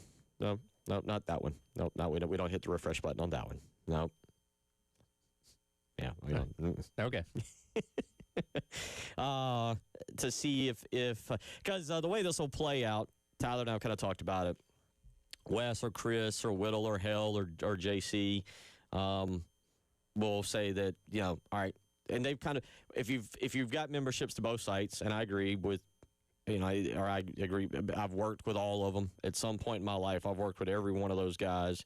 They're all fantastic. Yep. They all do a heck of a job. I would encourage you to have subscriptions to both of them and to read both of them. Both websites are absolutely phenomenal, and all of that. I've spent time traveling with all of them at some point in my life, and if it wasn't for Chris Clark, I don't think Chris enough. I don't know if it was for Chris Clark, I'd be in some of this business. He's the one that kind of led me into this path, and so they're all phenomenal. They all do a heck of a job, and so I say subscribe to both websites, but Tyler, they will be the ones that have it. We'll know that at that point that it's out. Then the next step will be we'll get word that there's a board meeting. Don't be surprised between now and 5 o'clock if there's word of a board meeting first thing tomorrow a.m. and it'll say, ratify or approve athletic contracts. Yes, which that basically means the deal's done. Yep. They're waiting to agree on whatever salary's going to be, $2 million or something along those lines. I don't know. And then the announcement comes out, and then we get a press conference sometime later in the week that I'm assuming we'll get, because they would have the meeting, and I'm assuming that's to do OC, offensive line and running backs coach, and then you can just introduce them all together Wednesday or Thursday or something like that. That is our projection of how this might go as we sit here now at 2 o'clock on Monday. Yeah, that's likely, and again, we'll kind of check it and see what exactly continues to come out here in the next several hours. Also, trying to keep some things in perspective. Just since I'm mentioning them, I may as well say I've kind of looked at the TCU site. TCU's insider, for what it's worth, has put on their site that Bryles was meeting with Sonny Dykes today. So take that for what it's worth. So again, there's still some things kind of fluid and moving, but I would expect something here relatively soon. So that's where that stands. Now, we got a text earlier that I do agree with. Kendall Bryles is important. The offensive line hire, it looks like, we don't know this for sure, but again, based on what is being reported, Tyler, they're looking for an offensive line coach, not a tight ends coach. Yes. Which I don't think we've mentioned enough specifically, because I don't know how people feel about that. If you're comparing Sean Elliott as offensive line coach to some of the names we've seen pop up for the offensive line coach. It's one of those things that, because it was roughly halfway through the year when they moved on from Teasley and Sean Elliott took over, and the offensive line didn't really get all that much better. Now, again, you can make the argument of, okay, that's in season. There's only so much development and change you can make in season as opposed to having an entire offseason. But I think it's one of those situations where, you could think like, okay, if Sean Elliott gets an entire offseason with the guys, maybe they can make leaps and bounds forward in terms of their development. But if you're Beamer, can you take that risk, right? Can you go on I think, or do you want to go with somebody that you know is more of a sure thing in today's current college football, if you can get him? Well, my question to you would be, or my question to everybody would be, do you think Sean Elliott is not a question mark at that position, but I'm not smart enough with the offensive line coaching to say, well, that coach is, obviously, look, it's easy to go coach. You would assume Eric Wolford actually messed this up pretty good, and I like Coach Wolford. He's now going to LSU. Eric Wolford's widely regarded as a great offensive line coach. His offensive lines at Alabama stunk. Right. Like, what was theirs back-to-back years? They were close to the nation's leader in sacks. Yeah.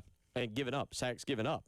And, we widely around here considered Eric Wolford to be a pretty solid offensive line coach, and then Sean Elliott filled in for him.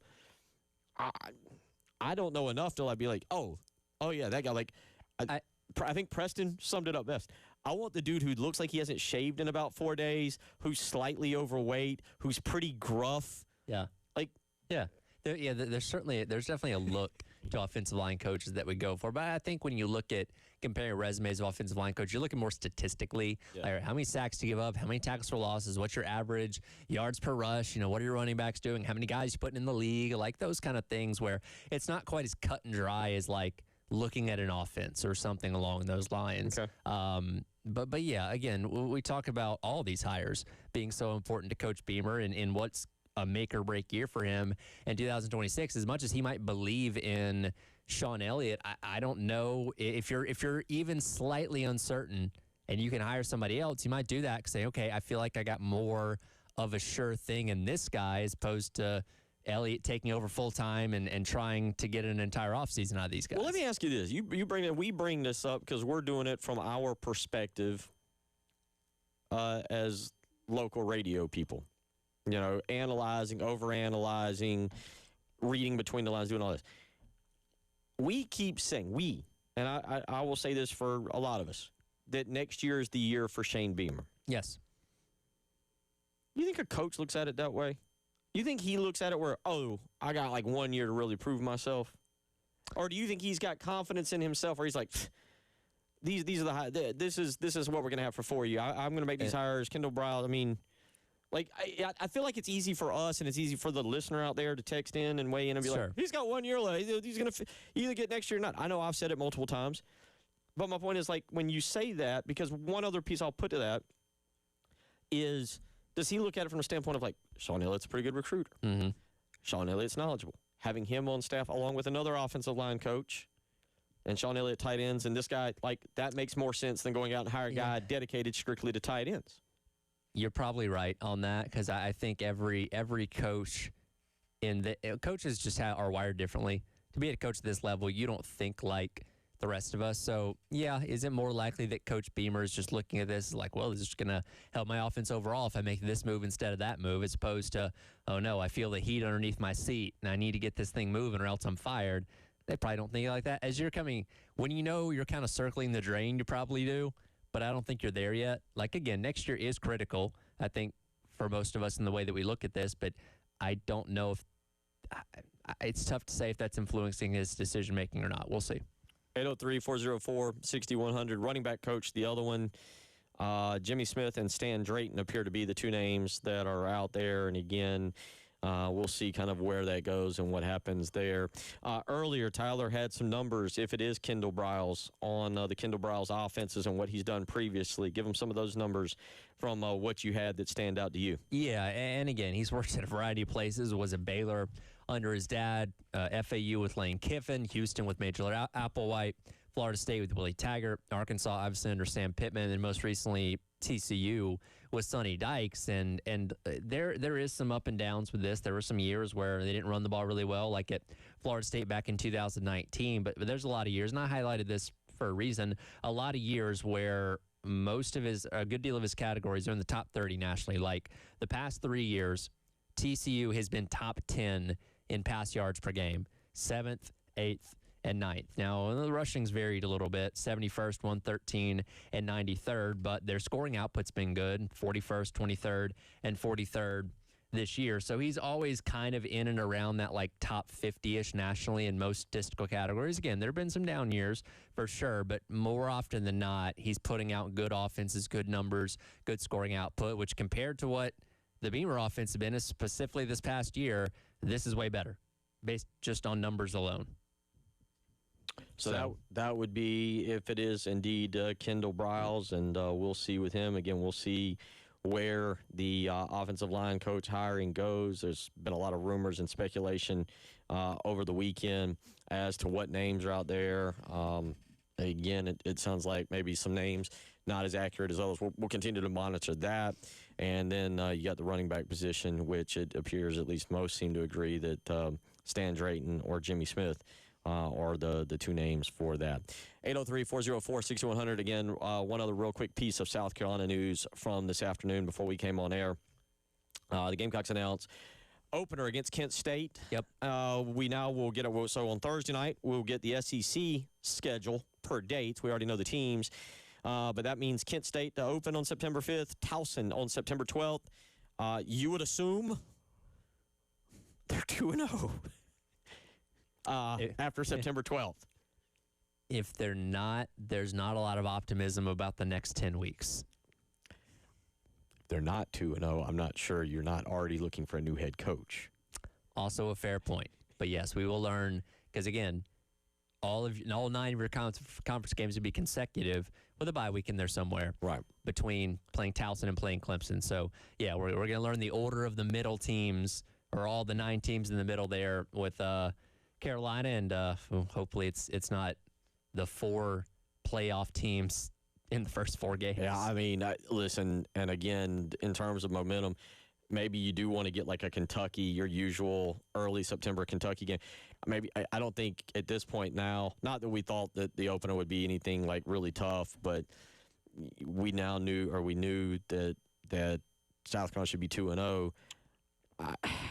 I'll be honest. I think you want a home game against Kentucky's supposed to come back to South Carolina. I think that's the one you want, to get them with a new coach, trying to figure everything out right early on.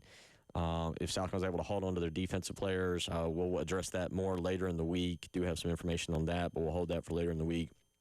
But with that being said, if you're 3-0, you got momentum through 3 games. It doesn't guarantee you're not going to finish 3-9. Sure, but maybe you feel a little bit better about yourself. For those wondering, by the way, Kent State this past year in the MAC there finished 5-7. Yep, 5-7, 4-4 overall. Somehow missed a bowl, which you're like, well, they didn't have a winning record. Well, that really didn't matter a whole lot yesterday, did it? Nope.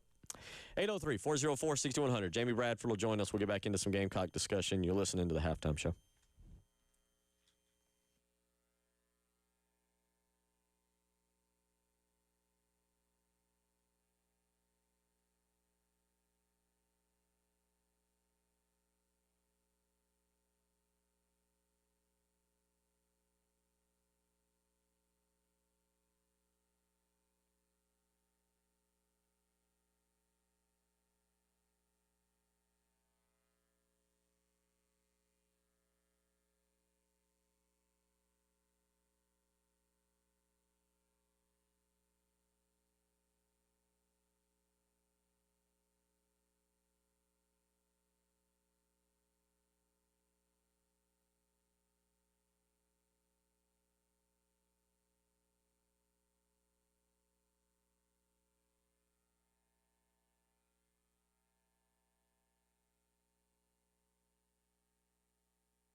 2:18 as we slowly start to wrap up our portion of a Monday.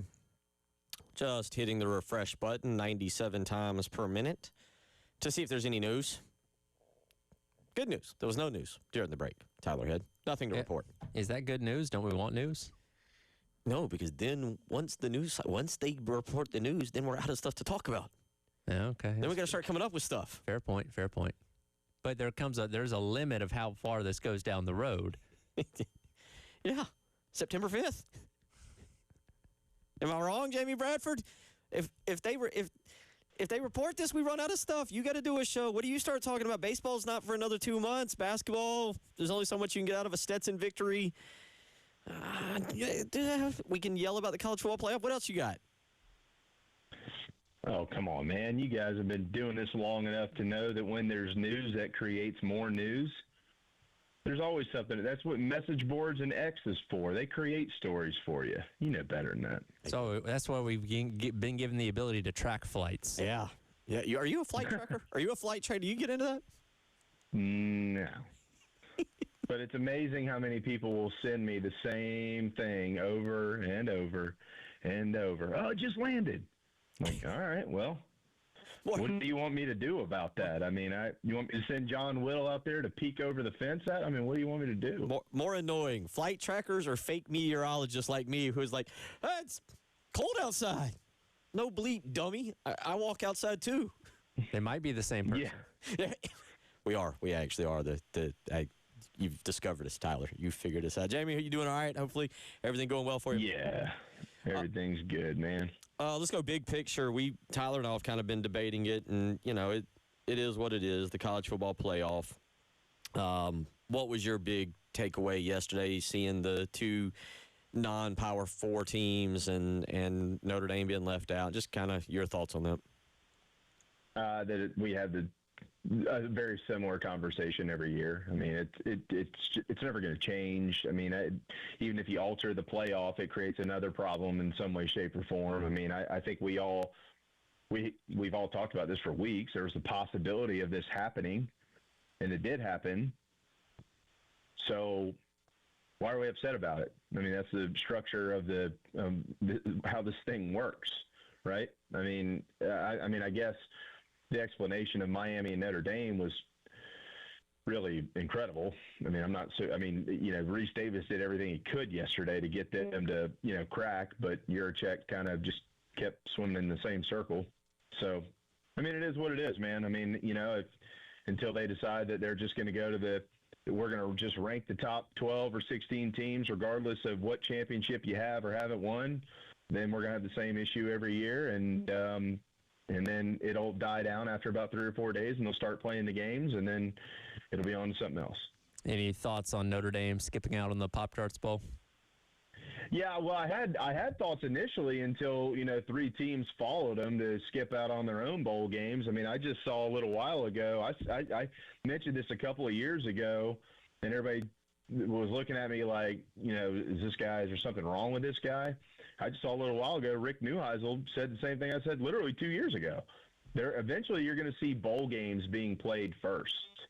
Like they're going to play those at the beginning of the season because there's too much money tied to it, and when you start you're going to find a way to keep them alive. So you look around and you look at how a lot of these neutral site games are dissipating. Well, what if you don't know who you open with until you earn it? Like if you're a 6+ win team, you earn a bowl game and you're selected to a bowl, that's who you open with next year. I think that's where it's going. Expound on that a little bit. That's an interesting hot take. I didn't hear Neuheisel. Here's why I say that. Like, do you make would it be an exhibition game that doesn't count against your record? No, it'd be a game. I mean, it would be a game. I think that. I mean, obviously, Bill, I don't have a book on this. I haven't put a lot of work into it, but I just thought that they would find a way. There's money's involved in everything, right? Well, Can we all agree on that? Here's what when you initially said it, my thought was, okay, that's what we've got. We've got the games in Atlanta at Mercedes-Benz. We saw the Charlotte game. Okay, and my initial thought was that what you said makes sense is bowl games just move that to the first 2 weeks of the regular season where, the Pop-Tarts Bowl is actually played, but they schedule ahead, kind of like what we're doing with the neutral site games, and you bring that back. That's an interesting take. We'll maybe see if we can find that. I'd like to hear more on that from Neuheisel. My question to both of y'all is now, if Rutgers, I believe, did opt out yesterday. I think it got to them. Yeah, okay. Yeah. I was going to say I couldn't remember if it got to them or not, and they opted out. If Rutgers did this, we all go like, Rutgers, who cares? It's Notre Dame opting out that catches your attention. Not even the opt, as the name, right? And when Notre Dame does it, is that the needle mover on it that changes our perception of bowl games, Tyler? I don't know. It also depends on how much investment the team itself has in terms of who's going to play, who's going to opt out, and those kind of things. I think Notre Dame being such a big brand, it does create more of a headline, I guess, if that makes sense. Yeah, no, that's what it is. Because, all right, if Rutgers is doing this, who really cares? And I think they're also using it from the standpoint of trying to stick it to, I guess, ESPN. Supposedly. The Pop-Tarts Bowl is, going to be broadcast by them. So, like, hey, you don't listen to your playoff, we're not going to allow you to benefit from our brand on New Year's Eve or whenever that bowl is, so you can, get your ratings popped because of us or whatever it may be. So I think it's a different kind of situation. But, yeah, because it's Notre Dame, it's going to create more headlines. What about you, Jamie? Do you where does this drive bowl get? I know what you said about Neuheisel, but is this now where we officially go, okay, the relevance of bowl games is completely done? It's at zero. Yeah, well, I think that no, not at zero, but I think that you are going to find that there will now be people who are trying to figure out what to do with them. Like, it's going to be a needle mover. It's the same thing as, like, what just happened? I mean, Alabama just got in with their third loss. They didn't even move them because they lost a conference championship game, right? They didn't even move them. It's Alabama. Now, if that was Vanderbilt, will we be having a different conversation today, right? So these big brands, they're influencers. Like, we live in this world of influencers, right? Social media influencers and stuff like that. These guys will influence others to begin trying to figure out how to rectify something that has impacted negatively one of the larger brands. I mean, the story with Notre Dame isn't the fact that they're opting out of the playoff. It's why. I mean, opting out of the bowl season. It's why. I mean, they just came out and basically told everybody, well, our team's decided not to play because this is unjustified. I'm not so sure that the entire team decided that, like the seniors who are never going to play a game again, but that's for another day, right? So, but that's their statement. And then this morning you've got the AD, Pete Bavacqua, who's on with Dan Patrick, and he says, well, essentially screw the ACC. I mean, they ran a campaign against us. Okay, Notre Dame, I can remember multiple years where you shouldn't have even been in the playoff and you were in there. Okay, that's number one. Number two, do you really want to draw that line in the sand and tout your 24 other sports that are playing in that league as affiliates as to why you're important? You got to be kidding me. Because the ACC, I almost could bet, would gladly give up the 24 sport affiliates that you have under your umbrella just to have football as a full-time member of the league. And if you were a member of the league, you would be in the postseason. You would have won the championship, or you would have at least been playing for it. So, like, they're spitting a bunch of garbage and a bunch of junk, but at least they're telling you how they feel. I'll give them credit for that. Might not agree with any of it, but at least they're telling you. So I think that yes, that will be an influencer as to what do we do with these things. There's a lot of money. There's TV networks. There's conference cash. There's payouts to players, all kinds of stuff that's tied into this. There are bowl games these things employ people. Like, there's a lot that goes into this. So what do you do with it? If you're going to start having more and more people opt out of it because players aren't playing, well, you know how you make them play? Play it at the beginning of the year. They have to play in that game. What are they going to do? Opt out of the first game of the season? No. Well, so I think there's a lot to talk about. You look, if ESPN or the Pop-Tarts Bowl or somebody says the winner of our bowl game gets $1 million that's split amongst for NIL money, boy, I bet you 85 players go, we're in. That's probably the next. I mean, like the Players era that we just had. Exactly. All right, you're going to come here. Winning team gets $1 million. Losing team gets to split 500,000 or something like that. Like, yeah, that's probably what's next. Absolutely. I mean, yeah. And y'all could be exactly right, but it's the same. You just asked me the question. It's the same answer, though. Right? Like this will create these people thinking about how do we rectify this here? Like Notre Dame has 10 wins and they have chosen to sit out the postseason. Like that ain't good for the sport. So well, it's not good for bowl. It's fine, but it doesn't matter for the sport. It hurts bowl season, and that's your how you feel about bowl season. Listen, Notre Dame's decision is not going to affect because next year guess who runs the playoff? As we all know, Mickey Mouse and Disney and ESPN. And next year, if Notre Dame's in the playoff, you think they're going to go like, we still don't like you, ESPN and ABC and Disney. We're not participating in your playoff. You're not making money off of us. No, that's not going to happen. Like that was my other point on this. Or there's a lot of people's points, but it's Jamie. It's all part. Hey, here's the other thing. Let me make this point real quick, because I know we're up against a break. Yeah. Think about what we're talking about right now. Yeah. And this was brought to my attention today. There were championship games played this weekend, guys. We have a college football playoff, and nobody's talking about the games. Nobody is talking about the games. Well, that's because we got a rematch, 2 duds, and a really good game. But it doesn't matter. It doesn't matter. Like Bill, I'm going to argue with you because I love you. Hold on. All right, hold on. There's 28 seconds left. We'll argue on the other side. How's that? You prepare your argument. I'm going to go to the vending machine and get a snack, and we'll come back and we'll meet in the middle. I'll moderate. There you go. All right, you're listening to the Halftime Show.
Well, when we last left you, Jamie Bradford was reaching into his shorts to pull out brass knuckles. I was looking under the ring to get a chair, and we were going from there. The referee, Tyler Head, had been knocked out already. I've never met Jamie in person. How tall are you, Jamie? How big? About 5'9". Yeah, He's got me by a few inches. I say I think he's got you there. I'm crafty, though. I bite. Okay. I bite. You learn early on when you're 5'6" to bite. Protect your ankles, Jamie. Well, actually, if I had to put myself in a on a roster, for the program, I'd add, so I'd be 6 flat. Yeah, well, you got to measure yourself in cleats because the spikes at a couple inches. Yeah. Now I'm looking at my driver's license. Anyway, Or you like listed as 5'10"? Yeah, I think they'll never figure it out on my driver's license. All right, you were going to defend. Let me make my point real quick, and then I'll make sure we're going in the same direction. I'm disappointed in the games, and this is we're not going to have enough time to do this whole thing here, but I'm disappointed in the games. I'm disappointed in James Madison. I get it; those were the rules, right? Like the committee followed the rules. It was either James Madison or Duke. That's the directions they had to go. They went James Madison. That probably is fair. I don't really care. Jamie, I made the pledge earlier that if James Madison, Tulane, or any non-Power 4 team ever runs the full playoff, and wins the national championship, I will walk for a full week from my house to the studio to do the show. I hope I get to stay employed that long. But with that being said, it's never going to happen. I'm for separating the G5 from the Power 4 and going forward for there.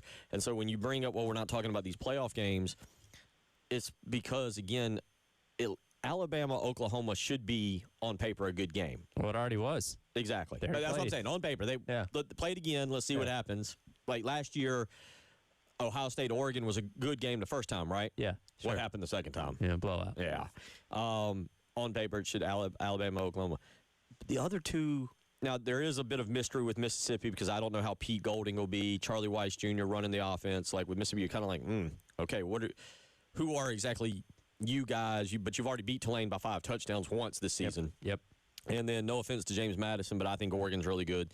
And you got to go to Autzen, and that's a really dangerous task for any good team, let alone a non-Power 5, or non-Power 4. So, Jamie, my point is these games I don't feel like they're producing what I want, especially, guys, both of you, when we get these home field playoff games, which I feel like generates a little more juice. So that's my argument as to why we're not talking about these games, because outside of Texas A&M, Miami, I got a rematch, and again, I got 2 games that I wouldn't watch the first 3 weeks of the season if they were regular season games. Yeah, no, and that's fair, and I understand what you're saying. My point is, I don't disagree with anything that you were saying as far as those games go. My point is, though, that we're not even talking about it. Like, what's a better matchup, Tulane and Ole Miss or James Madison and Oregon? I mean, there's a storyline with the Ole Miss and Tulane game. One, their head coach is still there coaching them into the playoffs. The other, their head coach is down in Baton Rouge. And then, where's the other storyline on this? Well, it has to do with the fact that the top 4 seeds last year who have an extra week off, that didn't work out very well. They all got beat. So, so if you look at the first round of the playoffs and you're projecting, you go, okay, Texas Tech, Indiana, Georgia, and Ohio State, they all got the byes this year, right? Well, if all 4 of those teams lost last year that were in those, that were seeded where they are 1 through 4, you look at the first round of the playoffs and which of these teams have the best chance to do it again in the second round this year? I mean, there's just so many things that could be talked about, but here we are. Not just us. I'm not talking about like the 3 of us. It's not like it's a downfall on any of our part. I'm talking about here we are in America talking about, once again, something else in college football that is just causing it to, like, not self-destruct, but they just keep stubbing their toe with all these crazy off-season conversations because nobody wants to give up any money and nobody knows how to fix it, and there's no leadership. We don't get to talk about the games we have to talk about how to fix all these problems that they've got. And nobody seems to Nobody seems to want to take charge and be able to steer this ship in the right direction. And it's just bothersome to me. I can't stand it. Like when during March Madness and during the, not as much, but definitely on my end, but during March Madness and during the college baseball season, when you get into the postseason, are we sitting here talking about how to fix the postseason? No, we're talking about all the games. Are you in Bill's camp of wanting a G5 playoff? Yeah, I think so. With where we are now, I mean, I used to not be because it's all part of one big sport, right? But, I mean, I just think that that's just where this thing is probably needing to go more than anything. Now, how quickly could that get, like Bill just said? I mean, what if Tulane all of a sudden is in the Fiesta Bowl on January the 8th playing Ohio State? People are going to be looking at that going, I don't think they're going to want to give up that. So – but I think as it stands now, it's probably better for that group of teams and probably, we keep talking about money, probably better financially for them because somebody will pay a bunch of money for a G5 playoff to put it on TV. Yeah, no, I mean, we got to mention this. Some of it is the allure of seeing a game in Montana or North Dakota or Idaho. I know that's the dome up there, the Kibbe Dome. But, I watch the FCS playoffs. And quite frankly, in the way the FCS playoffs are now, it's more of a pure version of college football, what we're accustomed to, as opposed to the product we get now. That's neither here nor there.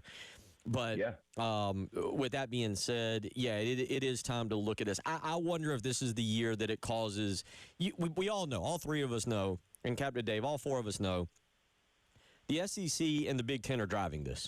Of course, and the most power. And the Big 12 and the ACC are in the back seat, like two young kids squabbling over, McDonald's Happy Meals. Hoping mom and dad get them something to eat. Yeah.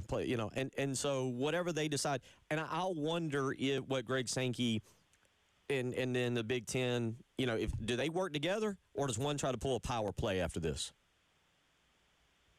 I don't know that there's an answer to that. I mean, I think that they need to work together, but I think they will. I mean, honestly, I think they will. I mean, all these commissioners need to understand it's going to be better for their conference if they get on the same page and get this thing figured out.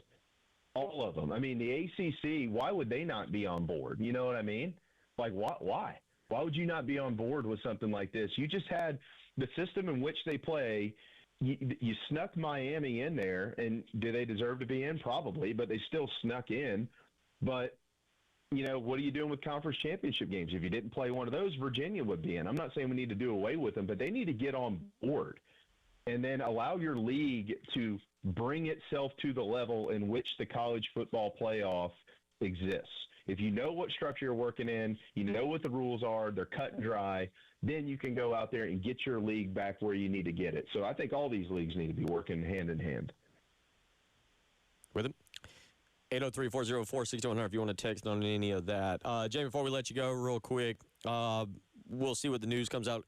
If it is indeed Kendall Briles later this week, your thoughts? Sorry for pushing you on that one, but I know you've spent a lot of time today talking about that, but about a minute here. Kendall Briles is OC. Well, obviously that's where it's trending.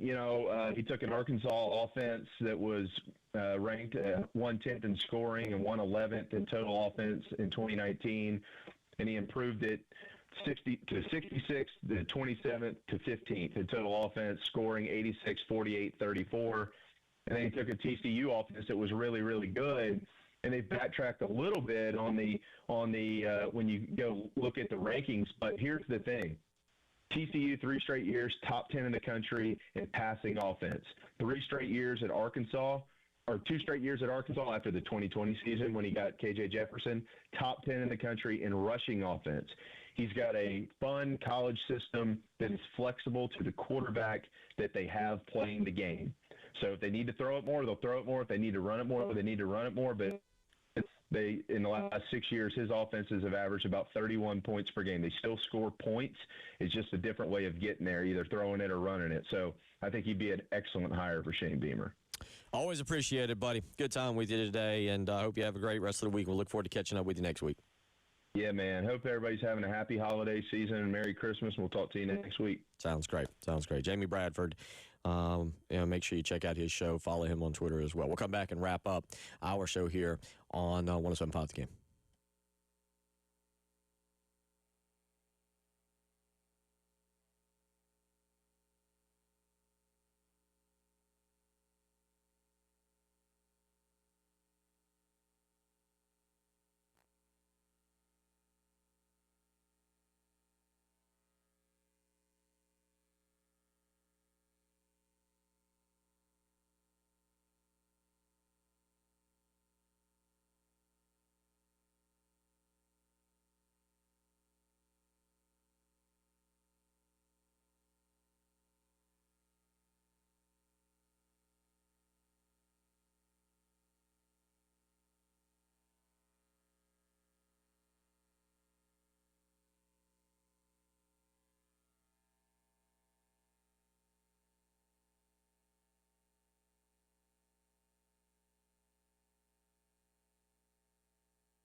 Thank you again to Jamie Bradford for joining us.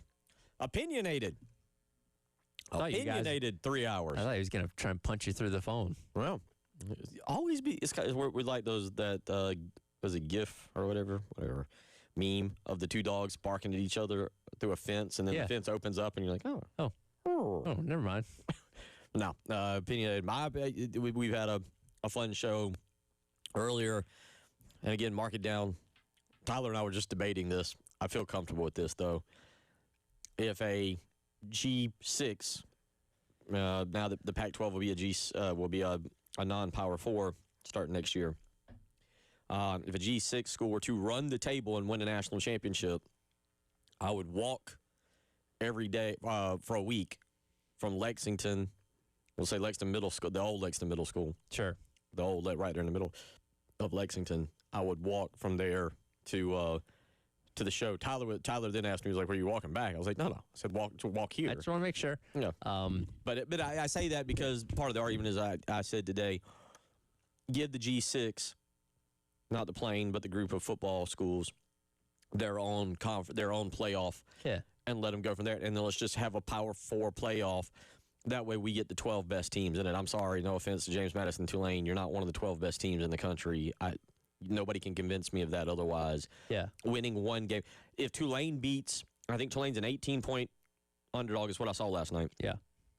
If Tulane beats Mississippi, that doesn't convince me of anything because Mississippi's going through stuff. Sure. James Madison going to Oregon, maybe then you can point at me and laugh. Tulane would then have to beat Georgia in the quarterfinals. They didn't have to beat, theoretically, Ohio State in the semis just to reach the national championship. We did the math. I Googled it. The average human walks 3 miles an hour, so it would take about 4 hours every single day. You'd have to wear a shirt or some kind of sign that says, "I didn't believe in the G6," or something, and allow people to honk at you as they drive by. Like the cardboard or whatever around I'm with you on that. I'm walking to work because I didn't believe in the G6, or or whatever team would win that championship.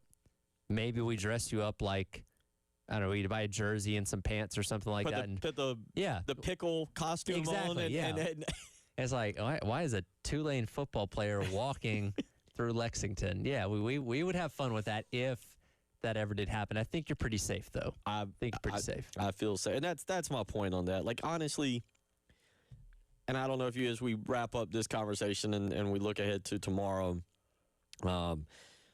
honestly, Tyler, like I think Indiana, Ohio State, and Georgia have separated themselves from everybody else. You mentioned it. Now behind them, Texas Tech and Oregon are probably, to me, 4 and 5, the teams that could get themselves to the national championship game. I don't believe in Mississippi. Texas A&M, I'm the SEC shorts thing with that. What is it? Texas A&M anxiety, battered Aggie syndrome. Yeah, I'm not even a fan, and I have battered Aggie syndrome. So I'm like, no, they can't get there. But I will say, A&M, Miami, Oklahoma plays really good defense. Alabama, if they get healthy, I don't put it past those teams making a run. I have less belief in Oklahoma because of the offense. No, defense wins championships, but I think to survive this, where you're having to win 4 games, you got to have pretty good offense, more likely than not. So I don't know if I quite believe in Oklahoma here. Okay, and that's fair. If you were to rank them 1 through 10, Alabama would be 9, Oklahoma would be 10 on my kind of list of how I would do with that, and. Again, Carson Beck and Miami, can they make a run? Yes. And I think that's going to be I hope that is a really fun college football playoff game with Texas A&M and Miami. I believe if I remember correctly, it is the early game on Saturday, the noon game, which kind of stinks. Yeah. I know it's not the Friday night game. It's the one game that's not competing with the NFL. Or on Saturday, at least. So the other I wonder if that was done on purpose. Yeah, because the NFL has a 1 and a 4 game, or I think it's a 4:30 and like an 8 game. Yeah. So they're like, well, Miami, Texas A&M is going to be able to stand on its own. They want to get ratings for that. Yeah, and Game Day said they would be there. The NFL ain't moving out of the way for college football. No. Alabama, Oklahoma will be the Friday night game. Alabama already installed, according to ESPN Bet, as a 1.5 point favorite in that game. It could snow. There's snow in Norman right now. I'm for that. I'd love it. I Let's do watched. it. Did you watch NFL yesterday? I Did you watch did. Bills Bengals and then Packers Bears? I did. I loved it. Packers Bears was a great game. It was a great game, and I enjoy watching those games from the comfort of my own home where it's warm. Under two blankets. Yeah, that. If you didn't see it, also yesterday, some Gamecock affiliations there. Keyshawn Nixon is having the best career of a Gamecock not expected to have a career. Nick Emanwari single-handedly put the Falcons out of their misery yesterday. Nick Emanwari had a big day. J.J. Enikbare had a big day. He had a stop on 3rd and 1 in that Bears game.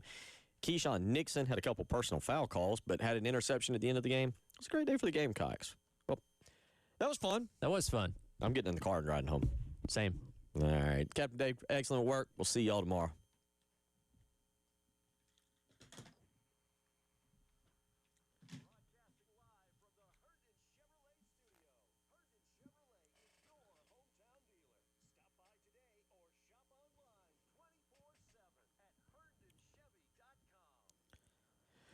Bill Gunner for the Mortgage Guru, Jacob Crowder and First Palmetto Bank. As we wrap up 2025, you might be looking ahead to 2026 with your home and thinking about different options.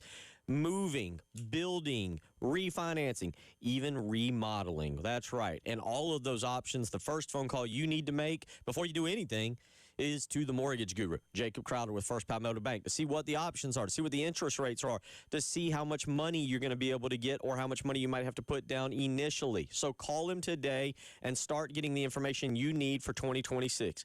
803-719-1005. Again, it's 803-719-1005. Again, whether you're looking to refinance, remodel, build, or buy, Jacob Crowder is the absolute first phone call you need to make. He's been the Mortgage Guru for a reason. Find out for yourself. Give him a phone call today. 803-719-1005.